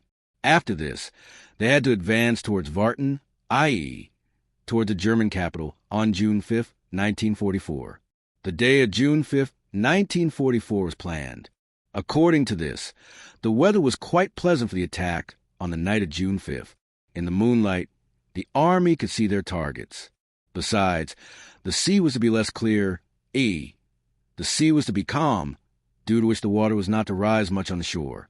This meant that the obstacles standing on the shore could not hide in the water, and it was easy to see them from a distance and avoid them. So, on the basis of these very things, the Indians decided on a date, but now in conversation with you, they do not say Paris. Rather, they call the day of the attack as day, not June 5th. That is why the attack became famous as DD. Bai had planned the place and time of the attack very carefully, but there was still another big challenge in front of him, and it was very important to deal with it first. This challenge was the German tank forces. These forces were in the opposite place, just behind the Atlantic Ocean. These 10 forces were kept in reserve, so that if the enemy starts to come forward by breaking this protective wall, then these 10 forces should push them back. For our success, it was necessary that when these forces land in Nagmani, most of the German tanks should not be present there. They should reach Normandy, i.e., this great battle, in such a way that the American and French soldiers in the war have already occupied the land. The answer to this challenge was Operation 42. What was this? Sungit had launched the operation in which the enemy was deceived by dummy soldiers and vehicles. Operation 42 was also one such mission. Friends, in front of you is the real town of England, across the sea in front of this town. The area of France is the first. What the elite commanders did was that thousands of tanks, Transport vehicles and other weapons were collected in Goa. Looking at them, it seemed that the British Army was preparing to enter France alone. They also started large-scale wireless transmissions which the Germans could hear. These transmissions gave the impression that the attack would be on Calais only. Then the British intelligence also gave information to its double agent that this is the place of attack, i.e., Calais area. By the way, you must be aware that this is the most open sea route from Britain to France. So this plan of deception of the British was successful, and the German Nazi leader Adolf Hitler got deceived. He sent most of his heavy forces and reserve army squads in the first place, and left the Normandy area empty. So, friends, once again like the King of Africa, here again the German leaders got deceived that they mistook a dummy army for the real army. All these heavy weapons and military vehicles which were parked, there were not elite forces, but made of rubber. These were big balloons. They were so light that even a single soldier could move them here and there. A few people together could lift and carry an entire tank. Itahari was secretly gathering its actual weapons and soldiers at another place from where they actually had to attack Normandy. The code name of the attack on Normandy was Operation Overload. In this operation, the shores of Normandy and Panch Beach were to be attacked. These points were Utteromaha, Gold John, and Shot. On the night of 4th and June 5th, preparations for the attack were on a ruz. Thousands of soldiers were sitting in the landing boards, but suddenly a big obstacle came. There was a storm in the sea. Heavy rain started, and the attack had to be postponed. General Eisenhower was very upset. If the storm had continued for a few more days, it would have meant a month's wait, because then Chunder's Mathruba, Roshni, and Purish had to meet at the sea after a month. But you know who has seen a month? During this time, the enemy got even a slight tip about the positions that there were burnt tanks standing there. Then consider it game over. General Eisenhower called the weather expert from foreign countries. These outsiders told the American commander that after about 24 hours, i.e. on the night between 5th and June 6th, the weather would get better. This was enough for them, and they decided that they will attack on the night of June 6th. That is, D-Day was planned for only 24 hours, not for a month. On the other hand, the problem was that at such a critical time, their commander general was not present there. Tuesday, June 6th, that is, the night when the attack was to happen, was also the anniversary of an important German general. General Rule left his forces in France to celebrate this anniversary and went to Germany. There was devastation behind them. Before sunrise on June 6th, the terrorists attacked with full force. But this attack was not done from the sea, but from the air. Music. An important part of the planning of Operation Overload was to capture or destroy the people behind the Atlantic Wall. But before the attack, the terrorists started landing two forces behind the Atlantic Wall. One of these was the British Army, and the other was the American Army. One force was landed at some distance from the French town. These forces had a military helicopter for landing.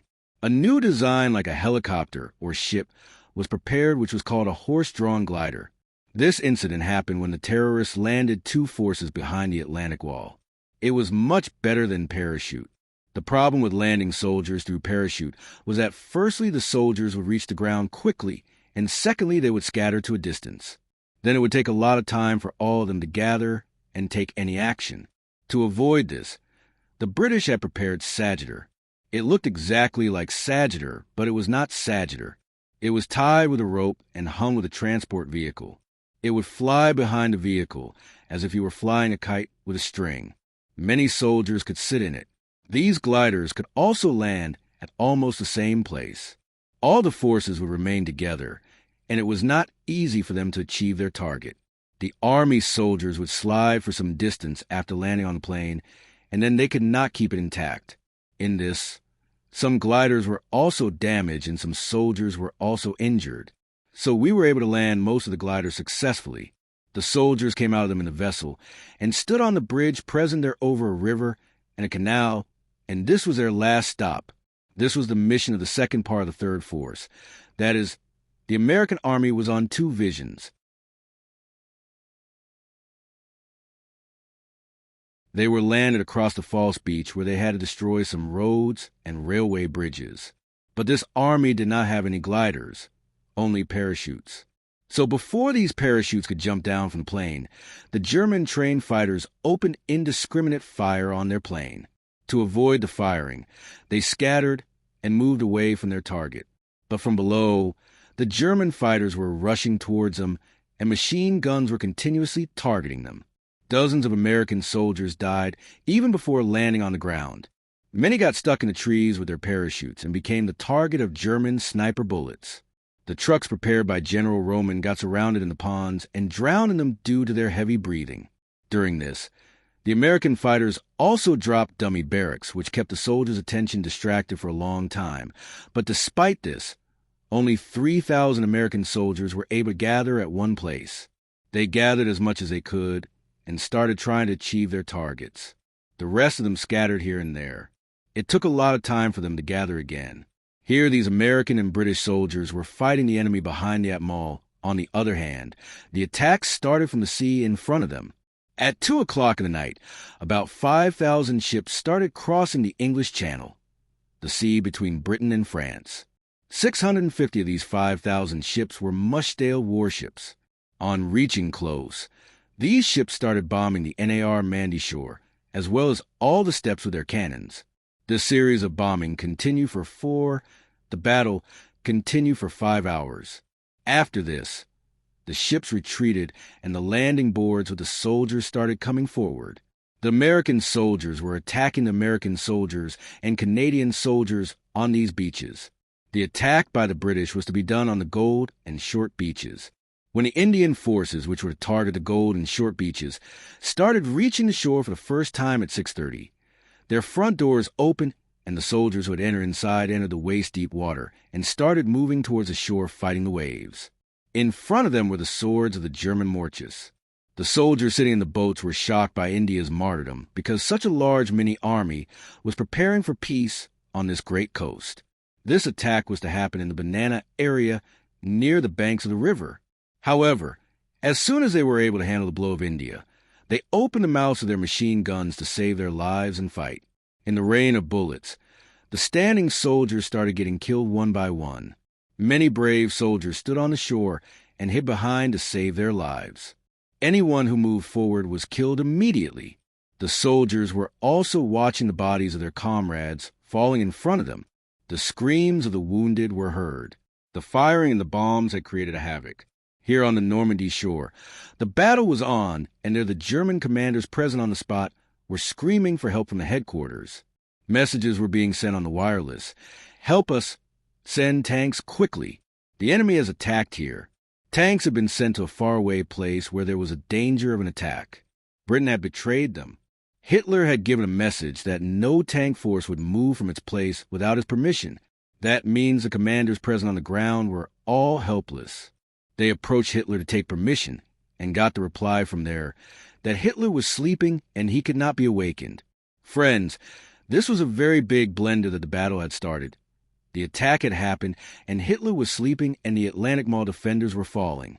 The common soldiers had neither leadership nor reinforcements, and neither was there much strength in their ranks. The barrels of the machine guns that were nearby started melting due to the heat of their barrels. They could not stop the enemy for long with these machine guns. In these conditions, it was impossible to fight, but the German soldiers continued to fight with great courage. They made the advance of the infantry squads impossible to a large extent, but the elite commanders also had the means of this. These were the Plex Drive or DD tanks, whose nickname was Donald Duck. These M4 Sherman tanks of the gym were made capable of floating in the sea by making some changes. A thick rubber cover was put around them. This worked like a life jacket for the tank. This rubber cover, and when air was blown in it, would inflate and support the tank above the water. Then 2 propellers were put behind each tank, like a boat, with the help of which the tank could be moved forward. When the Germans saw the infantry failing, they put these floating tanks DD in the water. These tanks were floating in the sea when we moved towards the positions. The courage of the soldiers sitting there was as good as not having anti-tank weapons because they were not even aware of the arrival of tanks from the shore. They started leaving their positions and running away or surrendering. With the help of tanks, the Canadian Army easily captured Gold and 60 beaches. Canadian forces on both the beaches had to face difficulties initially. The reason for this was that this place was in the sea.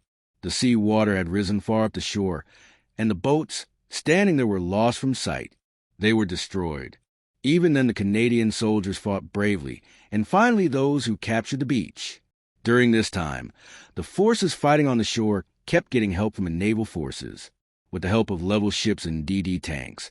These 4 tanks have now come under control of these tanks, but the American soldiers were failing to attack the 5th beach. The German Musamt had such success that at that moment the American commanders started thinking that either they should retreat or call the army and the vessel from the other silo for help. Now retreat was not an option, because in this way the success of Operation Overlord would have been in danger. So America called the Navy for help. An American army came close to the shore and destroyed the German positions with its cannons. After this, the Americans also hoisted their flag on the Ube beach. There the news was given that the attack had taken place on Normandy, and it had been done with great intensity, but Hitler did not believe this news. For several hours he kept thinking, that where's this attack? The real attack will be in Banana, but you know that the Americans had deceived him, and he got deceived. Anyway, after some time Hitler's hopes were restored, and he realized that he had been fooled. He ordered his 6 tank forces to move forward normally. But by then it had been at least 8 hours, and the tank forces would need several days to reach the base. Taking advantage of the presence of German tanks, they started to gain a foothold in the Sali area. By the evening of June 6th, 5630 tanks had landed on the shore. By June 11th, a large area had been captured.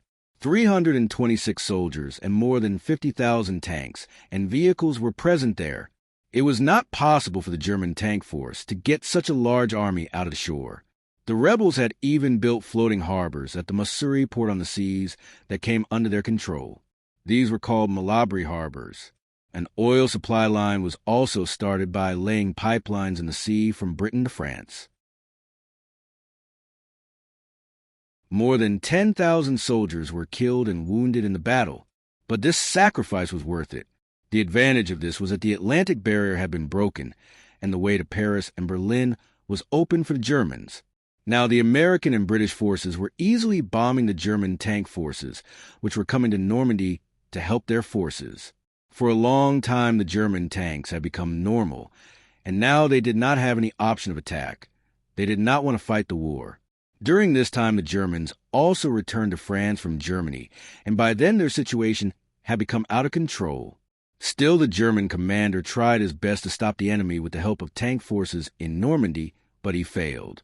These soldiers not only captured Normandy, but in August 1940, for they reached Paris and captured it as well, i.e. liberated it from German occupation. But by then General Ravoux had been removed from his command, and now his life was also in danger.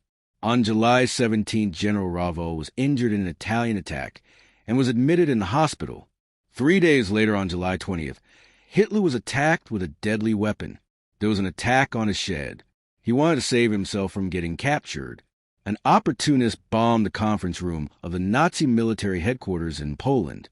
Hitler was present in the conference room, and he also received some injuries. His trousers were also torn badly, but he survived.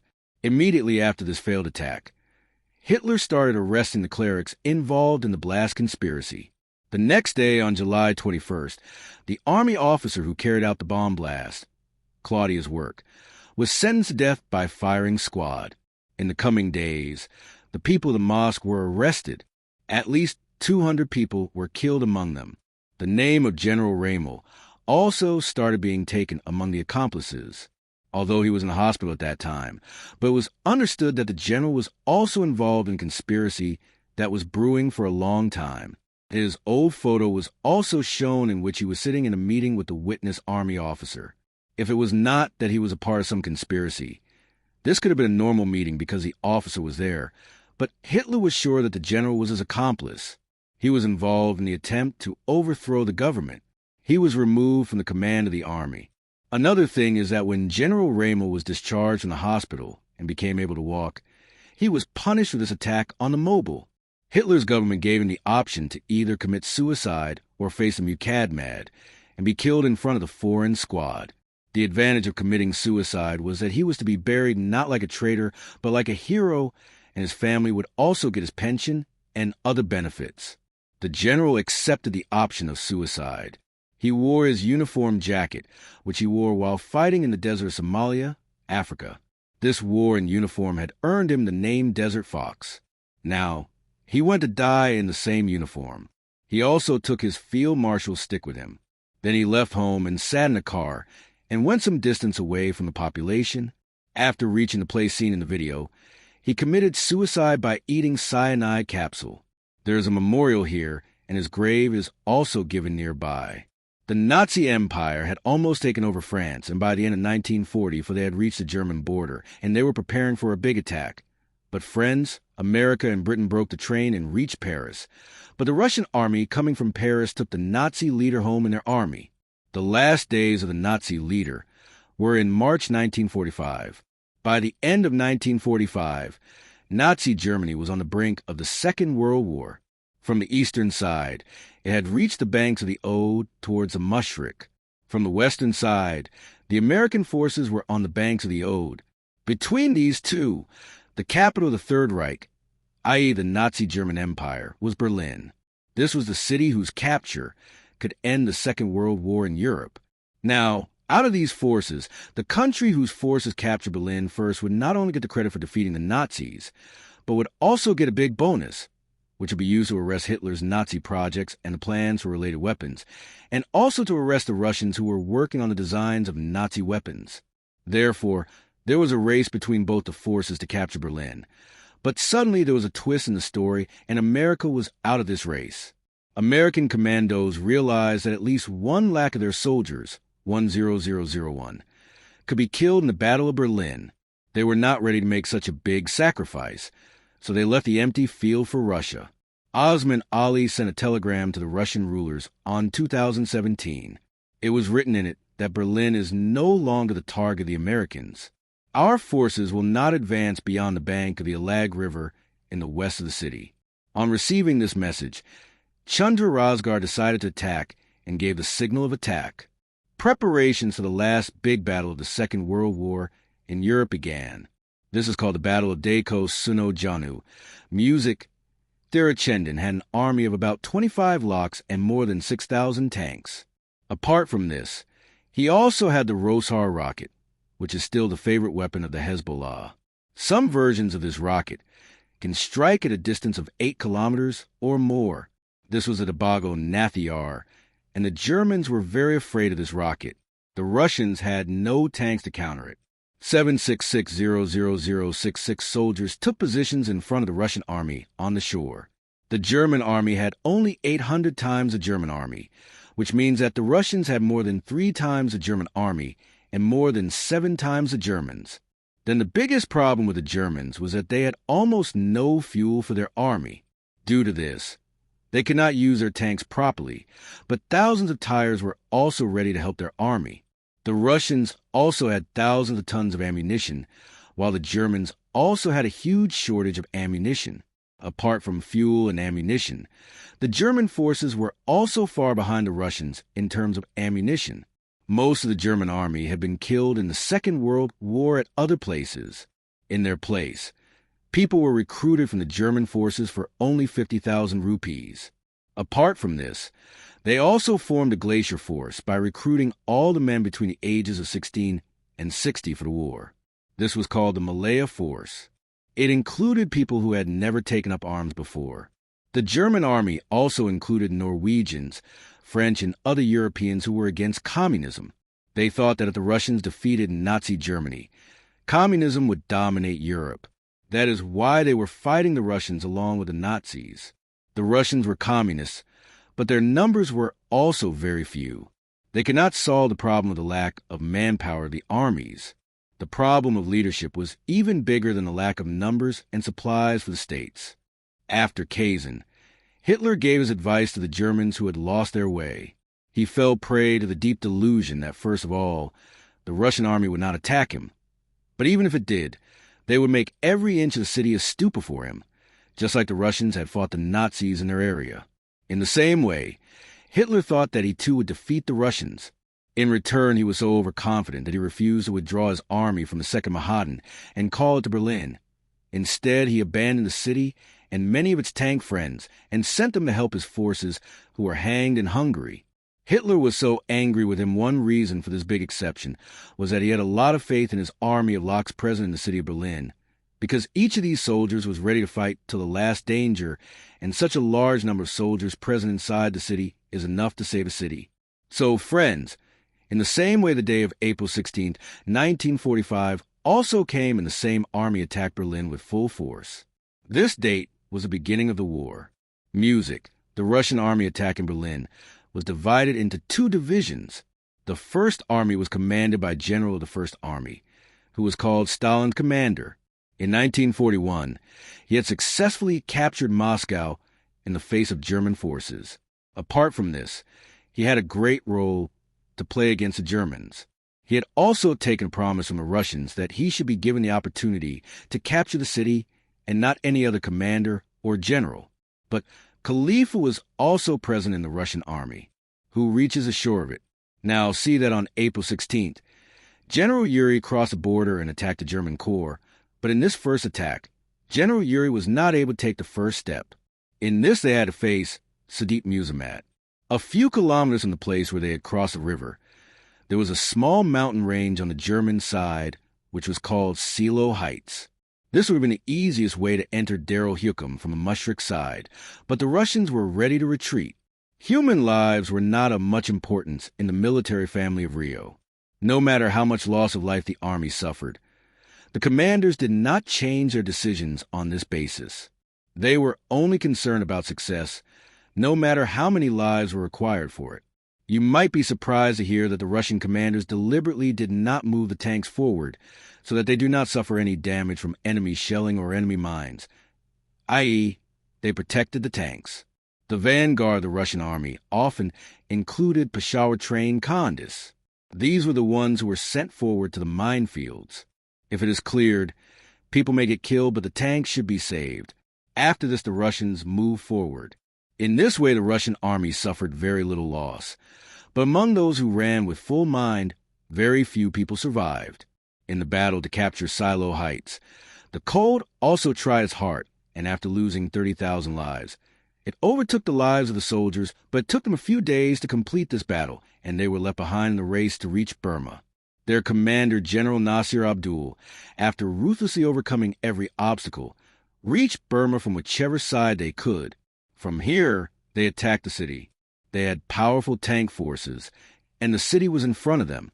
They could easily win the race to capture Burma before their dreams. But when the general understood that he was going to attack, suddenly an order of Stalin became a chain to his feet, that he should take the credit of finishing the third drive in the city, and his Harish should take the credit of finishing the third drive on this order. The general could not challenge the orders of his boss, and he never forgave those who went against his orders. His tank forces stopped on the important side of the city. From Sumbol's side, the city was attacked from the eastern and northern side. April 20th was Hitler's anniversary. On this day, on one side, the same tanks and storms bombed the city, and on the other side, they came to wish happy birthday to the Americans. They bombed the city and turned countless buildings into heaps of rubble. The soldiers were standing in a row. Some of them were children. Hitler had become physically very weak. You have seen in Hitler's biography that the Nazi leader used to give him drugs and glucose injections. All these things were not available to him now, due to which his body was in a very bad condition. He did not have any energy either. When he met the soldiers, he was not able to shake hands with them. Still, with a smile on his tired and weak face, he used to pat the soldiers, and he remained in the city and especially had a talk with the child soldiers. Then they went back to their work, and after that they were never seen alive in public. It was not possible to save them. On April 21st, a large number of Nazi officers fled from the city through secret routes. They took away whatever valuables they could with them. Now, only those 3 lakh German soldiers remained in the city who were still loyal to Hitler. These people could deal with the Nazi army and well, but the biggest tragedy was that lakhs of civilians were also trapped in the city. For some time, 20 lakh to 10 million ordinary citizens who had nothing to do with the Nazis by birth did not even have food and water to protect themselves. All these people were also being crushed between the two armies in this ruthless war. They say that the best Germans have already been killed in the war, and the rest are Germans of a lower class than the first ones. So even if all these people are killed, it will not make any difference. This was the reason that Hitler also ordered to destroy the warehouses present in the city. This was done so that no valuable infrastructure could fall into the hands of the Russians. 12 friends. Now the Russian army had entered the city, and the Germans had to face them. They knew that the enemy army, the Russian army, was more powerful than them. That is why the Germans turned every building in the city into a front. The city was divided into different sectors, and a complete force was kept for protection of each sector, which had tanks and anti-tank weapons. In terms of military, the first target for the Russians was Germany, i.e. Hitler, close to whom he was present in his secret camp. This building and the Chancery building were the main targets of the sages. It was the German parliament. Germany had paid special attention to its protection. Because of these fasting arrangements by the soldiers, Hitler had said that this city is a fort. On the other hand, the Germans had taken the responsibility of the German capital. The Russian army had declared Berlin as the fastest drain, i.e. Hitler's defeat was the height of Berlin. So the situation was that Berlin was surrounded by WWII. The German forces present in the capital were weak, but were not ready to surrender. You already know that WWII had an army of 25 lakhs, 2.5 million, but the entire army did not enter the city. WWII entered the city with about 5 lakh soldiers, 0.5 million soldiers, and 1,500 tanks. This army also had the fire support of 12,712 and thousands of Tyrans. This Russian force had to face trouble as soon as it entered the city. These people were not ready to surrender, even if it meant losing their lives. They had such anti-tank rockets, which could be fired by keeping them on the shoulder, and no special training was needed to fire it. Even a child could fire it. The Nazis took full advantage of the rockets and turned every street of the city into a graveyard for Russian tanks.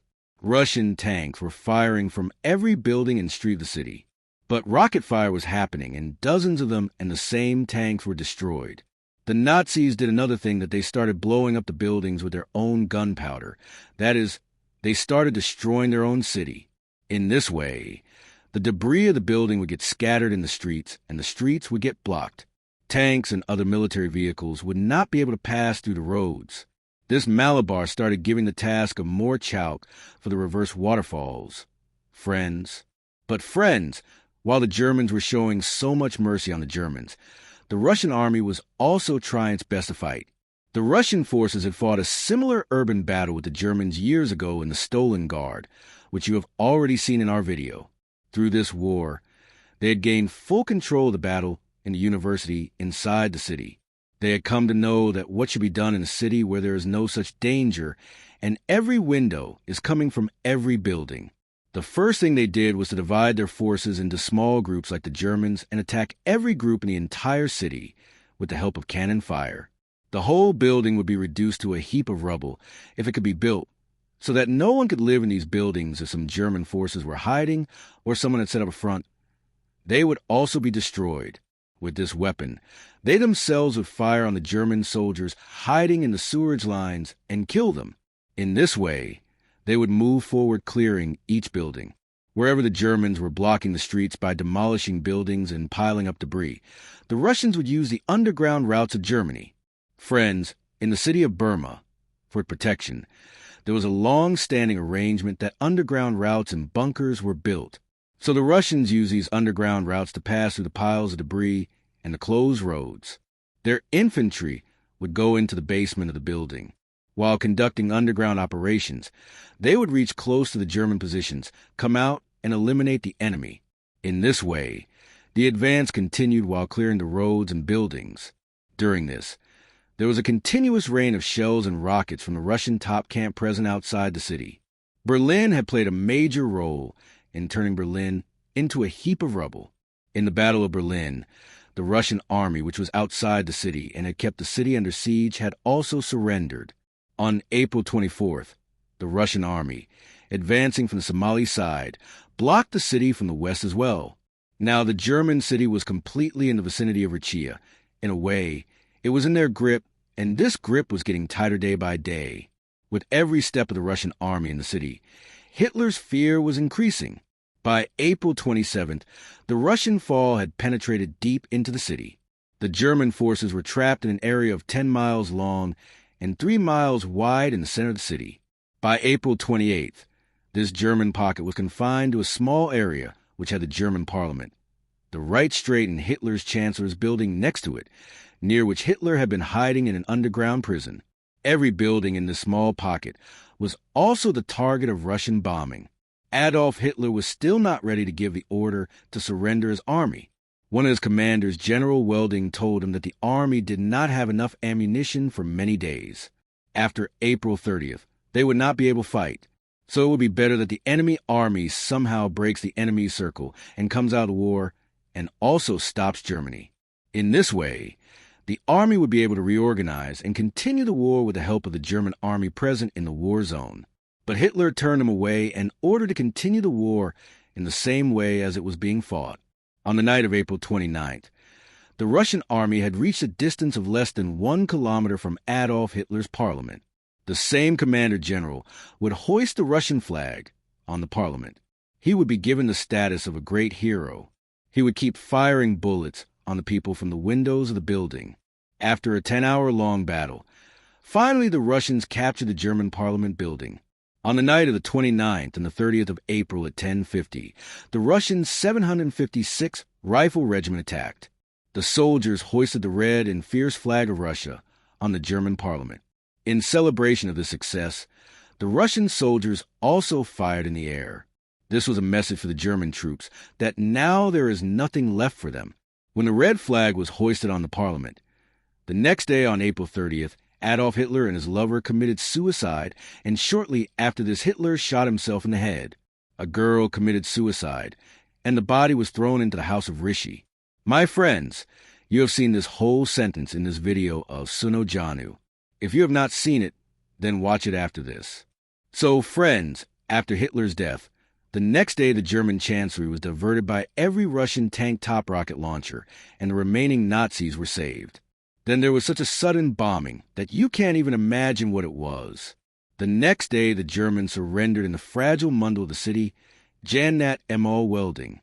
Thousands of German soldiers came out of their houses in groups and started surrendering themselves to the Russians in Berlin. Outside, wherever the war was still going on, German forces began surrendering in the coming days. On the 7th of May, they surrendered to the Americans and to Dience in France, and on the 8th of May, they surrendered to the Russian forces in Berlin. The German Empire, which was starting from another place, surrendered. In the Battle of Occupation of Germany from April 16th to May 2nd, i.e. in about 17 days, more than 3 lakhs of more than 300,000 Russian soldiers were killed or injured. Russians claim that more than 400,000 German soldiers were killed in the Battle of Berlin. While apart from this, more than 125,000 German soldiers were also killed. After the Battle of Berlin, the war ended in Europe, friends, but it was going on in Asia. On the eastern side is the history of Germany in the Pacific Ocean. Japan was still fighting. To force it to surrender, atomic bombs were dropped on the Japanese cities of Hiroshima and Nagasaki on the 6th and the 9th of August. The 1945 agreement was signed on September 2nd, 1947, and yes, friends, in the beginning of the video you learned that Hitler wanted to reach the heights of atomic science. So after the occupation of Germany, at least 200 German scientists were killed in Soviet Russia. With the help of these 2 scientists, Russia successfully conducted the nuclear test in 1949 and became the second atomic power after America. Date, August 6, 1945 time, 8:15 a.m., and an explosion that put millions of people in deep sleep. This morning was the most horrific and painful morning in the history of Japan. People were going to their work. Children were going to school. Common life was busy with their own work like at home and on the road. But suddenly people saw something falling from the sky, which fell on the ground in a few seconds. As soon as it touched the ground, there was a big explosion. There was only smoke all around. A big ball of fire was visible. Destruction was visible all around. For a moment, it felt like the sun had come down on the ground. At that time, the temperature of these explosion points had reached around 3,000 to 4,000 degrees Celsius. After that, On August 9, 1945, at 11:02 a.m., the second destruction from the sky fell on the ground of Japan.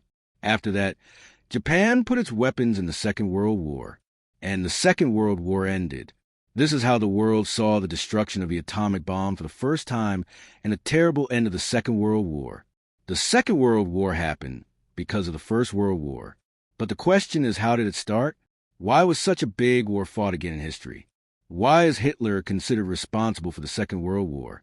Why did Hitler's Nazism give birth to a war like World War II? And how did the League of Nations created to maintain peace in the world fail badly? World War II, which we also know by the name of Global War. This war was fought at a very high level, in which all the big powers participated.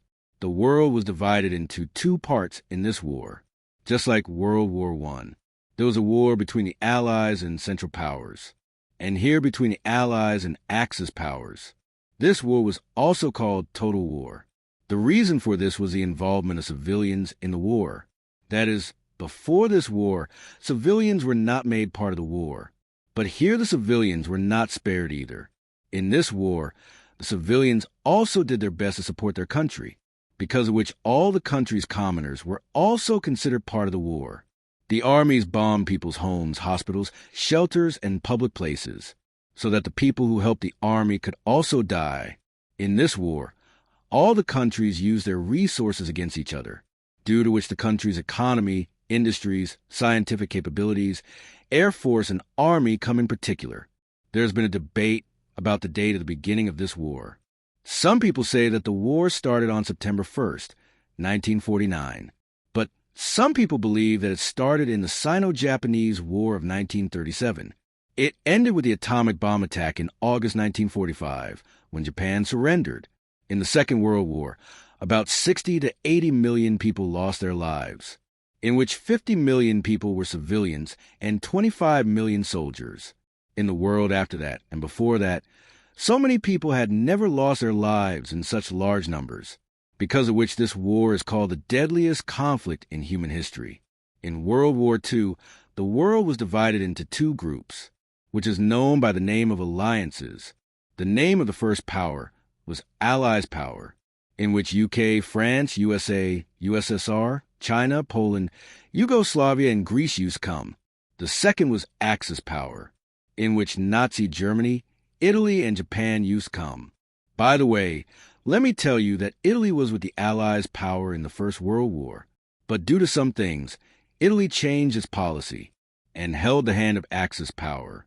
The biggest reason for the start of World War II was the end result of World War I, which aroused a sense of revenge in the people of Germany.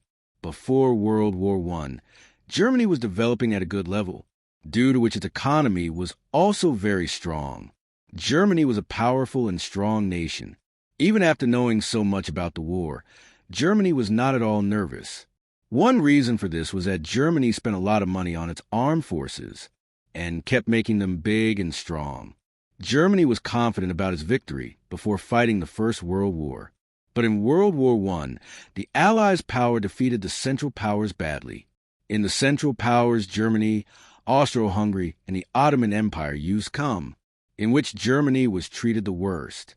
The winning countries did not spare the losing countries. UK, France, and Russia divided the losing countries. By the end of 1918, Germany was just a country divided into pieces, who had no choice but to obey the demands of the Allies' countries. The war destroyed the economy of Germany, destroyed the people of Germany, and they were made a part of different countries. After the war, there were political, social, and economic changes in Germany. A difference was seen among the people of Germany. There was a huge gap between the rich and the poor, due to which social unrest was increasing, the rest of the unemployment, and many diseases were also seen. Many people were killed only due to starvation and diseases. Germany had neither the government nor the money to run its country, because of which this country sank. The resources of this country were also divided by France and other countries. The winning countries had signed various treaties with Germany, which had such strict rules that could destroy any country. After the war, everything was snatched from Germany: its people, its status, its army, its identity.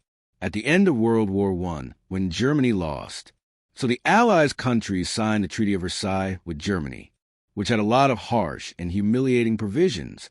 The Treaty of Versailles was officially signed on June 28, 1919, under the name of War End, in which all the winning countries put their demands for their safety and security. But in all this, France put the harshest demands. That's because if you look at the map of Europe, then you will see that the borders of France and Germany are interconnected, because of which France did not want to take any risk in the future. For this, France first demanded the Treaty of Reparations, demilitarization of the Rhineland region, and the War Guilt Clause.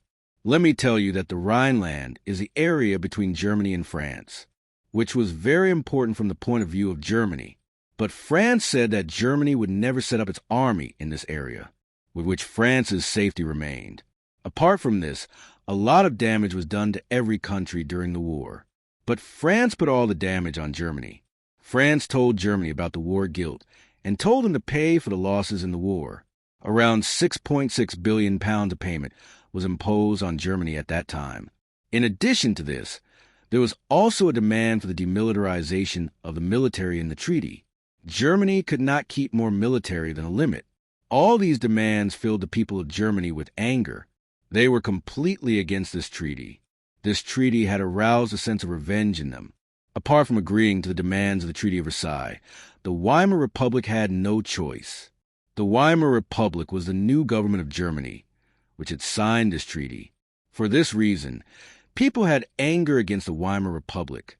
They were also beginning to consider the Weimar Republic responsible for their condition. Because of this peace treaty, Germany lost its overseas colonies, a tenth of the population, 13% territories, 75% iron, and 26% coal. The League of Nations was established after World War I. Thinking that there would never be a world war again, the League of Nations' job was to establish peace and harmony in the world. But this did not happen. In front of this, many countries did as they pleased and did not listen to the League of Nations. It was made in the name of a peace organization in 1919. While making it, it was finalized that if there was ever a problem between any country, then it would talk peacefully in the League of Nations and solve it rather than using any force. But it was seen as a failure. Many countries did not join it, and those who did left it later, in which Germany and the USSR come. The rest of the League had no army of its own through which it could stop any military aggression.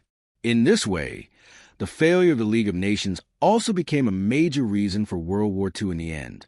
After the war, Germany was already struggling with a lot of problems and economic crises. The rest of the Treaty of Versailles and the war guilt payment had been completed. The harsh sanctions of the treaty put the people there in a very bad condition. Seeing the condition of the people of their country, the government of the country printed money, which worsened the condition of Germany, and inflation kept increasing on its own.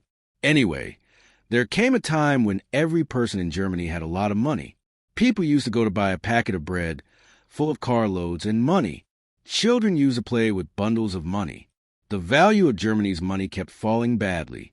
Seeing Germany in such a bad condition, the United States took a step forward to help Germany and launched the Das Plan, which helped to improve the condition of Germany.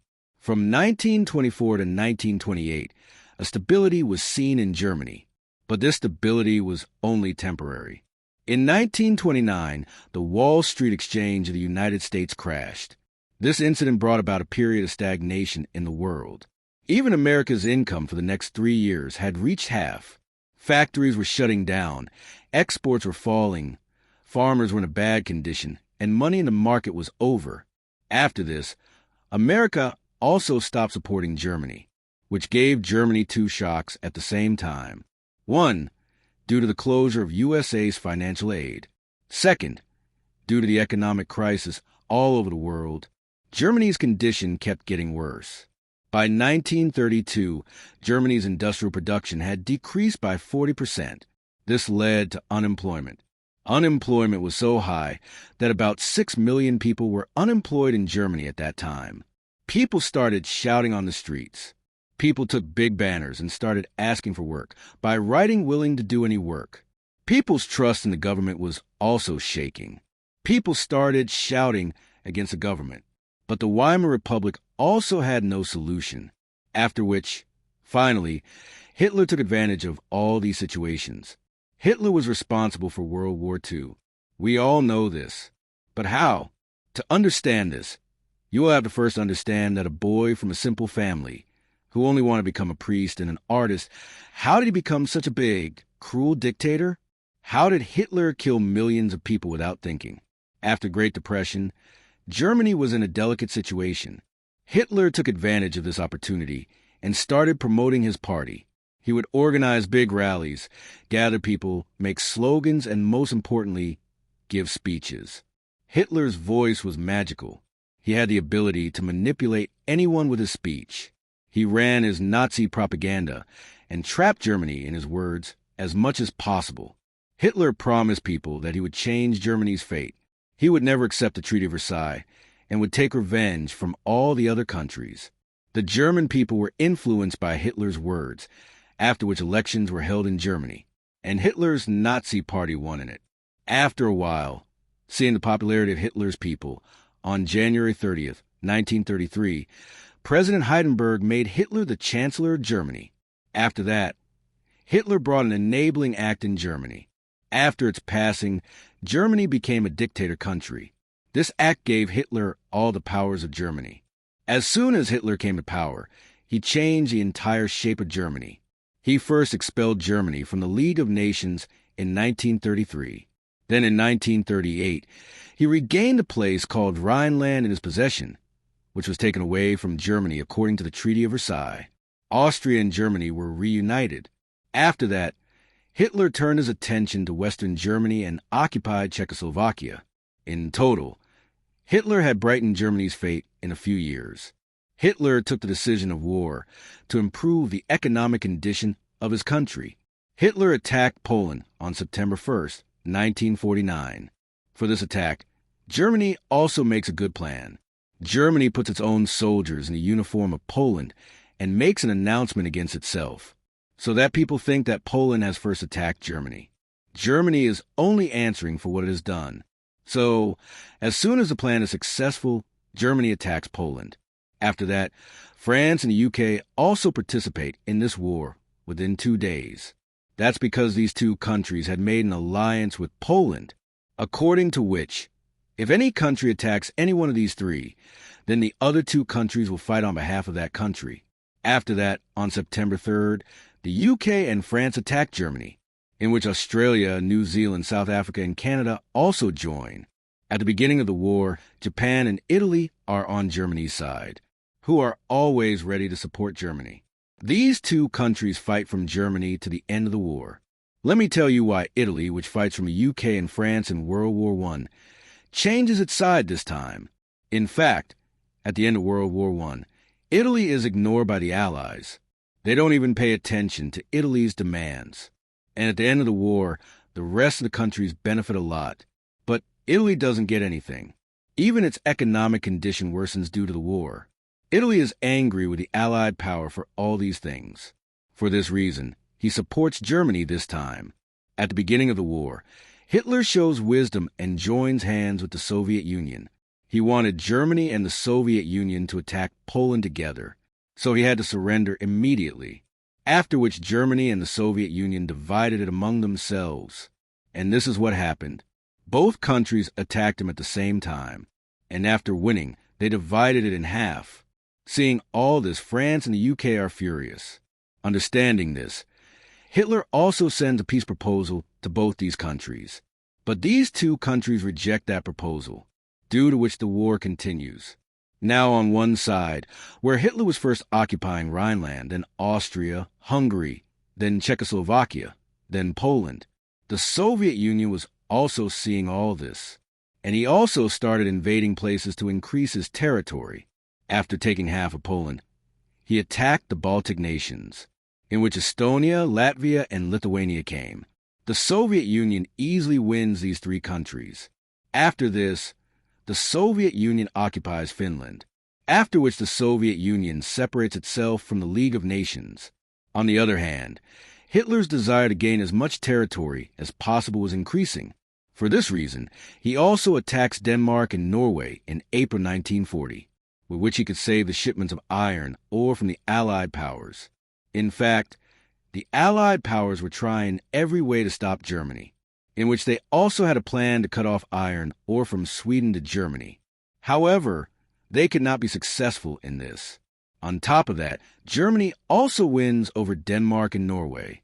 But now Germany is very upset with the continuous involvement of France, after which he makes a plan to attack France.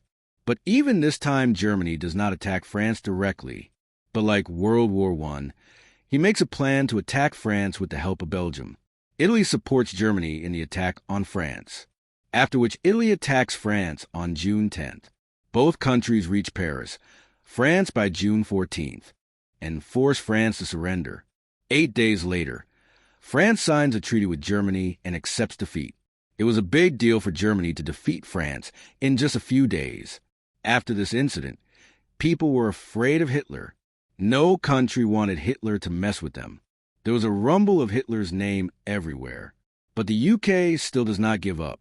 He rejects Hitler's peace proposal, after which the air battle of Britain begins between Germany and the UK in July. Britain's air power was very strong at that time, because of which the two countries fight each other in the air. But here Germany's air force is weak against the UK's air force, after which Hitler begins to drop bombs on different states of the UK through planes. But nothing happens. Britain was not ready to give up. Meanwhile, Germany, Italy, and Japan's tripartite pact is joined by Hungary, Slovakia, and Romania, which increases the Axis powers even more. After which the Axis powers also begin to show their strength by getting Hitler's support, because of which Italy attacks Greece. But here Britain stands up to help Greece, because of which Britain's army destroys Italy in Greece. But Hitler sends his army here to support Italy, because of which both countries attack Greece for the second time and win it too. Now the war continues for some time. It can be seen that by 1940, everyone was ready to help Hitler in the whole of Europe in World War II, because of which Hitler was at the peak of his power at that time. But in the intoxication of his power, Hitler makes a mistake here, because of which Germany loses the war. Actually, as soon as Hitler sees that he is winning the war, he also wants to make his dream come true, according to which Hitler wanted to occupy Eastern Europe, which is a part of the USSR. Hitler declares war on the Soviet Union in 1941, for which Operation Barbarossa is run. Under this operation, Hitler first breaks the Ribbentrop Pact with his and the Soviet Union. Hitler thinks that he will easily defeat the Soviet Union, although this is also the case in the beginning. The German army is slowly winning the Soviet Union from the east. He continues to win the Soviet countries one by one, but only by December.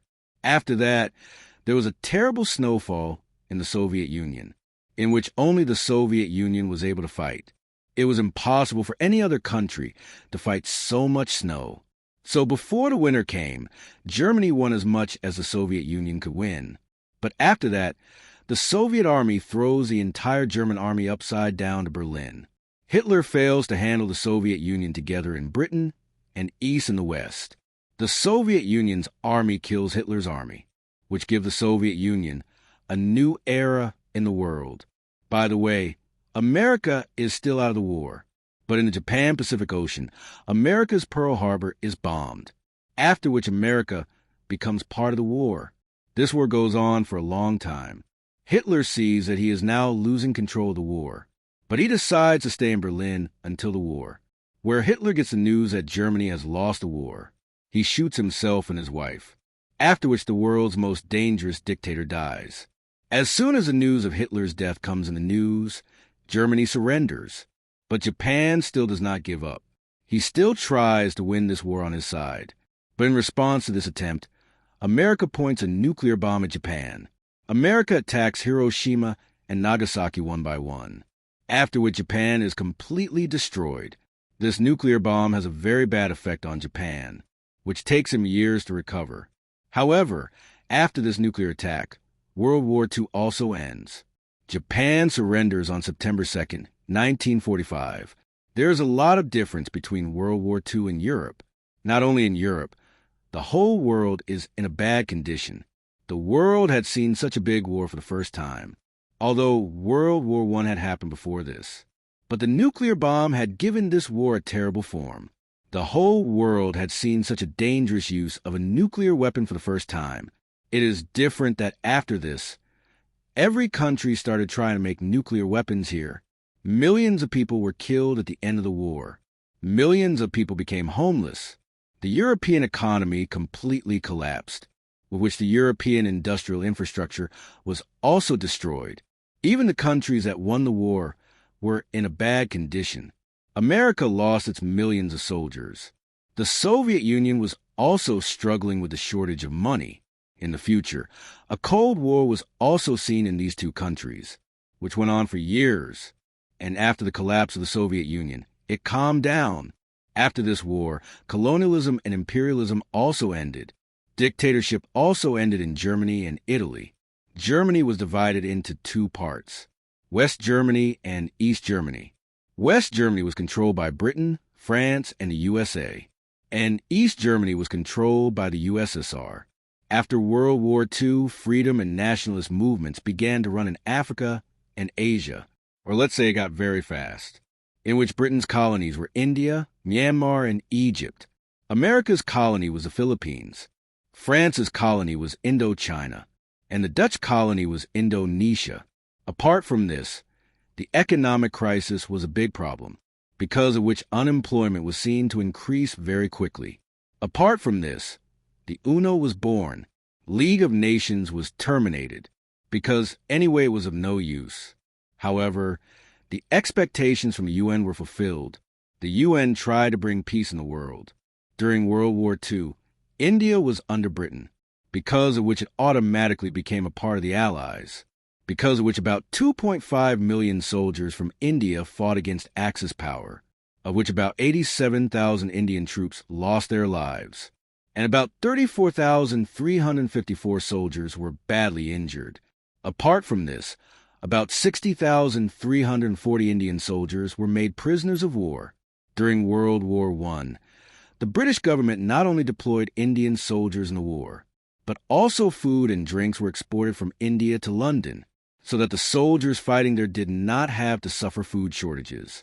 Moreover, these days, Bengal's laborers were given money in exchange for grains as wages, and all the grains were sent out. Now the laborers had money in their hands, but because of the shortage of grains in the market, the high price of grains was creating problems for the common people. In such a situation, small farmers and laborers went to their homes to look for jobs in the British Army. In such a situation, lots of women, old people, and children were forced to live on the streets. In 1943, famine came to Bengal, in which about 300,000 common people were killed by hunger and diseases. Raw materials such as jute and cotton were already being sent from our country, due to which India was just a market for them. Now, in such a situation, the export of food and grains was making India lame. However, after the end of the war, the Leave India movement was now on fire in India, and after the destruction in the war, the British government was also unable to suppress the movement at such a high level. Then somewhere in August 1947, India was freed from the clutches of the British. We hope you liked this informative video of World War II.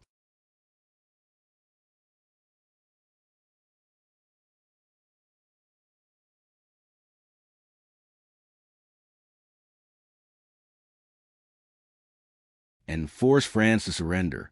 8 days later, France signs a treaty with Germany and accepts defeat. It was a big deal for Germany to defeat France in just a few days. After this incident, people were afraid of Hitler. No country wanted Hitler to mess with them. There was a rumble of Hitler's name everywhere. But the UK still does not give up. He rejects Hitler's peace proposal, after which the air battle of Britain begins between Germany and the UK in July. Britain's air power was very strong at that time, because of which the two countries fight each other in the air. But here Germany's air force is weak against the UK's air force, after which Hitler begins to drop bombs on different states of the UK through planes. But nothing happens. Britain was not ready to give up.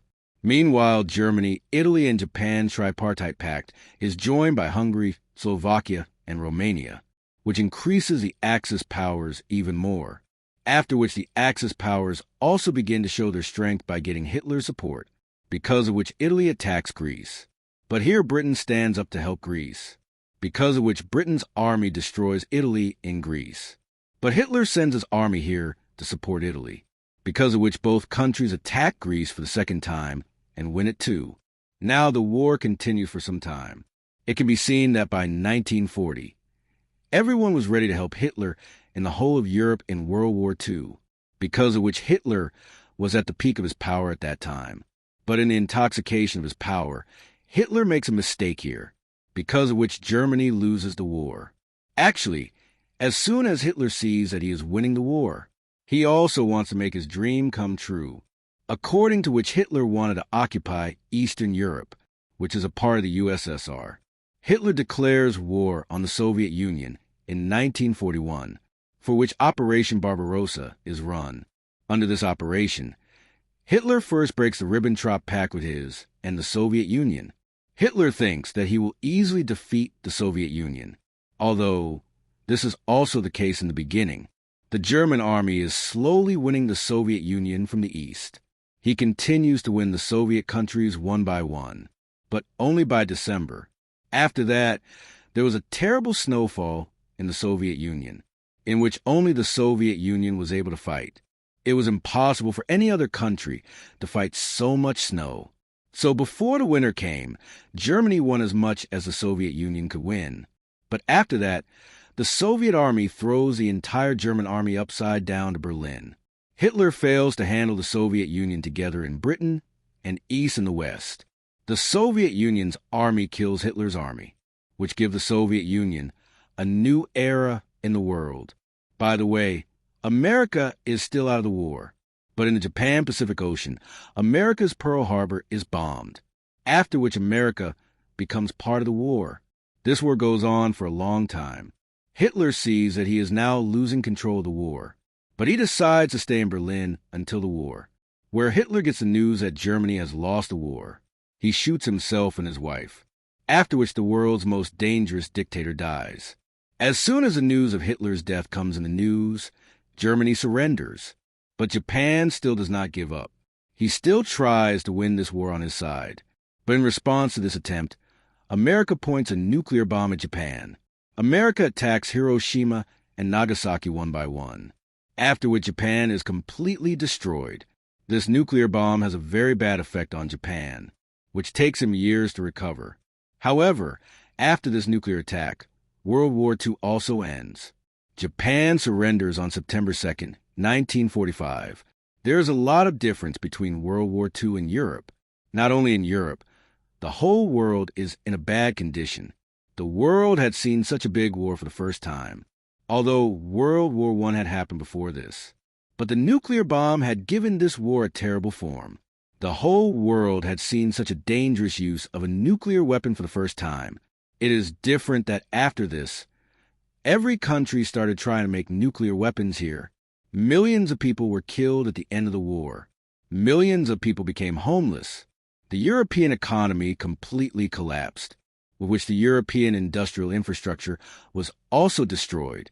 Even the countries that won the war were in a bad condition. America lost its millions of soldiers. The Soviet Union was also struggling with the shortage of money. In the future, a Cold War was also seen in these two countries, which went on for years. And after the collapse of the Soviet Union, it calmed down. After this war, colonialism and imperialism also ended. Dictatorship also ended in Germany and Italy. Germany was divided into two parts, West Germany and East Germany. West Germany was controlled by Britain, France, and the USA, and East Germany was controlled by the USSR. After World War II, freedom and nationalist movements began to run in Africa and Asia, or let's say it got very fast, in which Britain's colonies were India, Myanmar, and Egypt. America's colony was the Philippines. France's colony was Indochina, and the Dutch colony was Indonesia. Apart from this, the economic crisis was a big problem, because of which unemployment was seen to increase very quickly. Apart from this, the UNO was born. League of Nations was terminated. because anyway it was of no use. However, the expectations from the UN were fulfilled. The UN tried to bring peace in the world.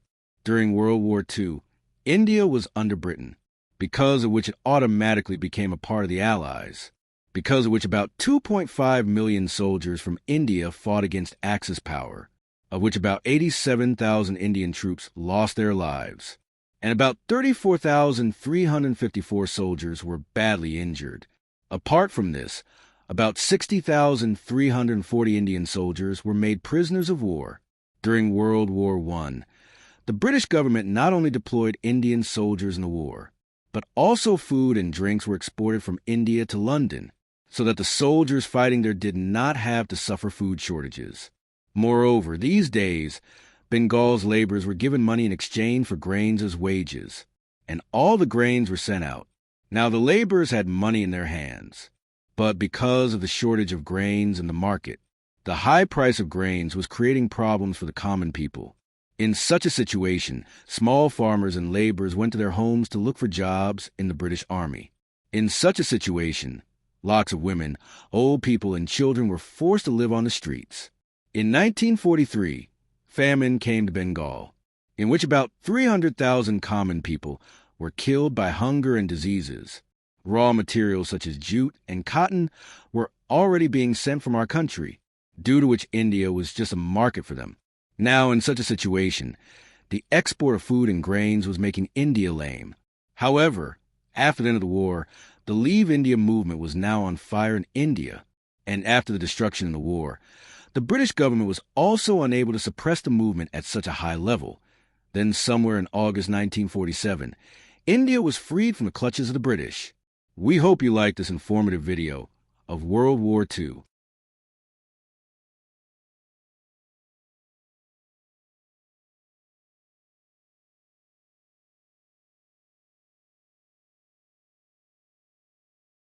When the guns finally fell silent in 1945, much of the world lay in ruins.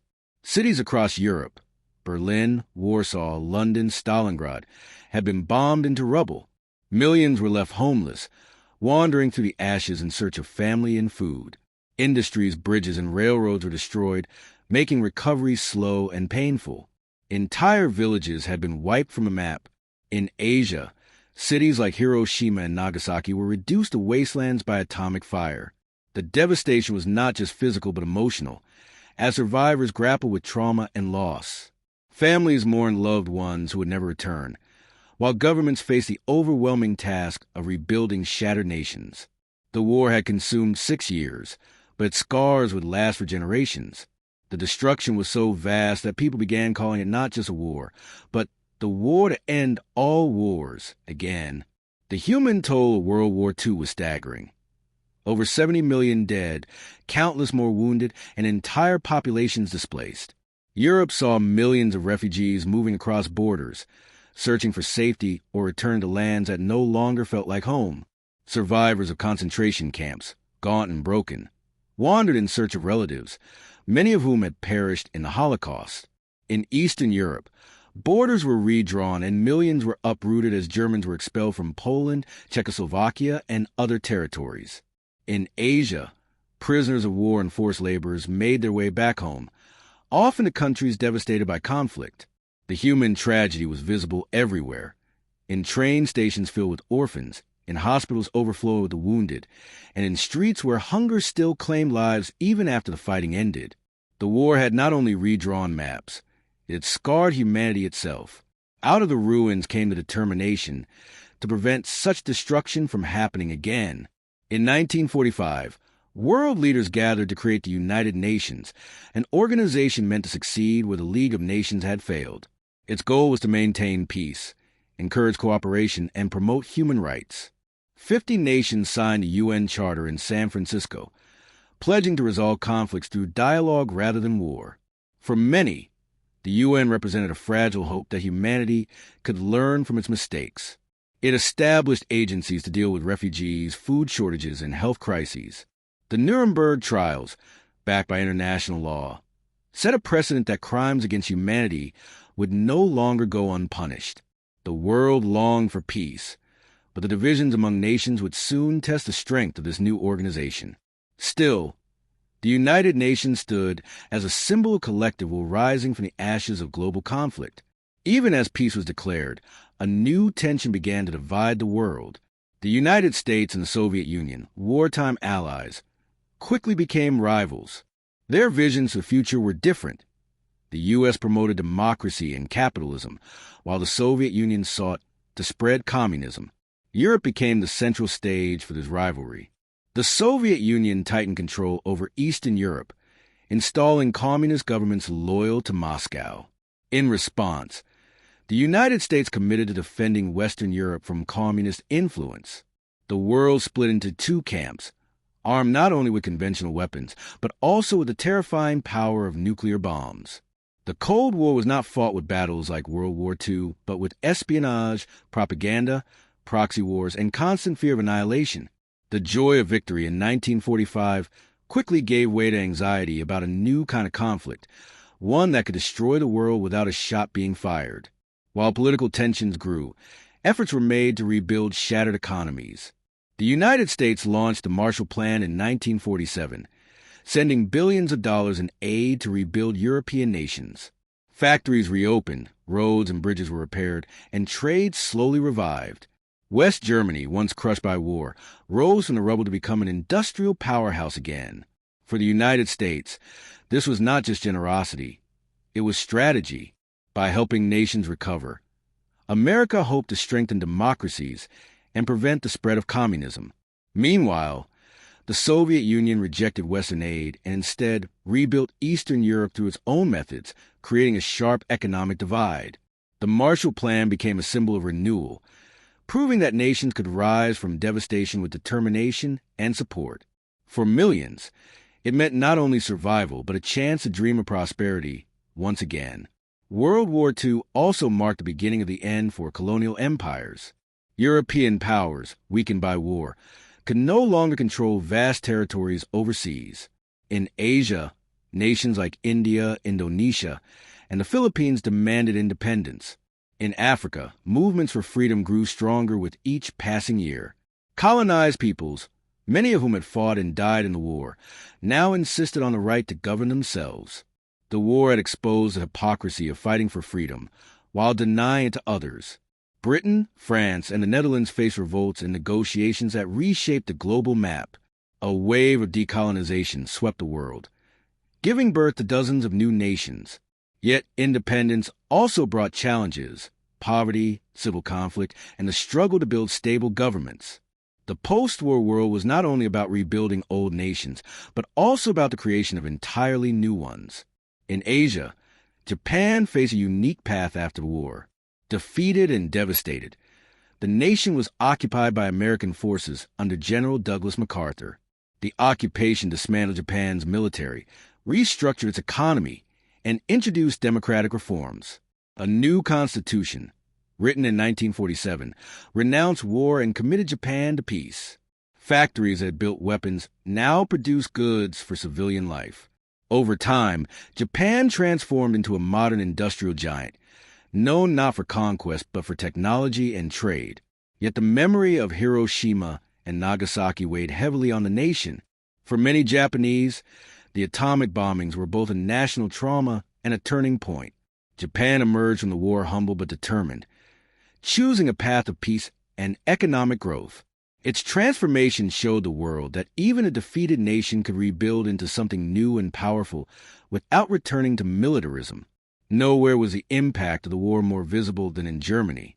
Once the heart of Nazi power, Germany was divided into 4 zones of occupation, controlled by the United States, Britain, France, and the Soviet Union. Berlin itself was split, becoming a symbol of division. Over time, the Western zones united to form West Germany, a democratic state aligned with the U.S. and its allies. The Eastern Zone became East Germany, a communist state under Soviet influence. The division of Germany reflected the division of the world itself. Families were separated, economies developed along different paths, and Berlin became the front line of the Cold War. The Berlin airlift of 1948 to 49, when Western powers flew supplies into a blockaded city, showed how the struggle between East and West would shape post-war Europe. Germany, once united under dictatorship, now stood as the most visible scar of global conflict.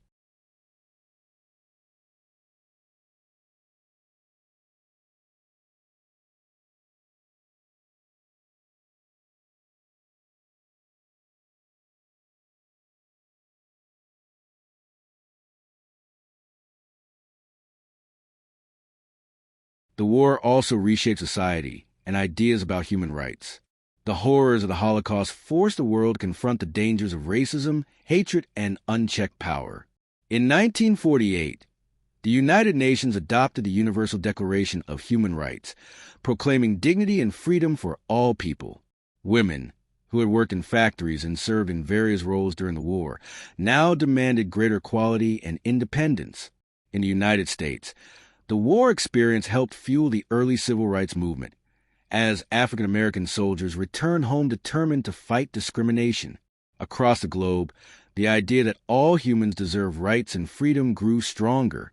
The war had shown the darkest depths of cruelty, but it also inspired new hope that humanity could rise above it. These social changes laid the foundation for struggles and progress that would continue for decades. Even decades later, the shadow of World War II loomed large over the world. It reshaped international politics, transformed economies, and redefined societies. The United States and Soviet Union emerged as superpowers, locked in rivalry. Europe rebuilt but carried scars of division. Asia changed forever, with Japan rising as a peaceful giant and China beginning its own transformation under communism. Colonial empires crumbled, giving rise to new nations and conflicts. The memory of the war served as both a warning and a lesson. It taught the world the dangers of unchecked aggression, the necessity of cooperation, and the resilience of people to rebuild even from ashes. Monuments, museums, and memorials keep the memory alive, reminding each generation of the cost of war. The Second World War ended in 1945, but its consequences continue to shape the world we live in today. If you liked the video, please like and share it. And don't forget to subscribe to the channel. The History Speaks.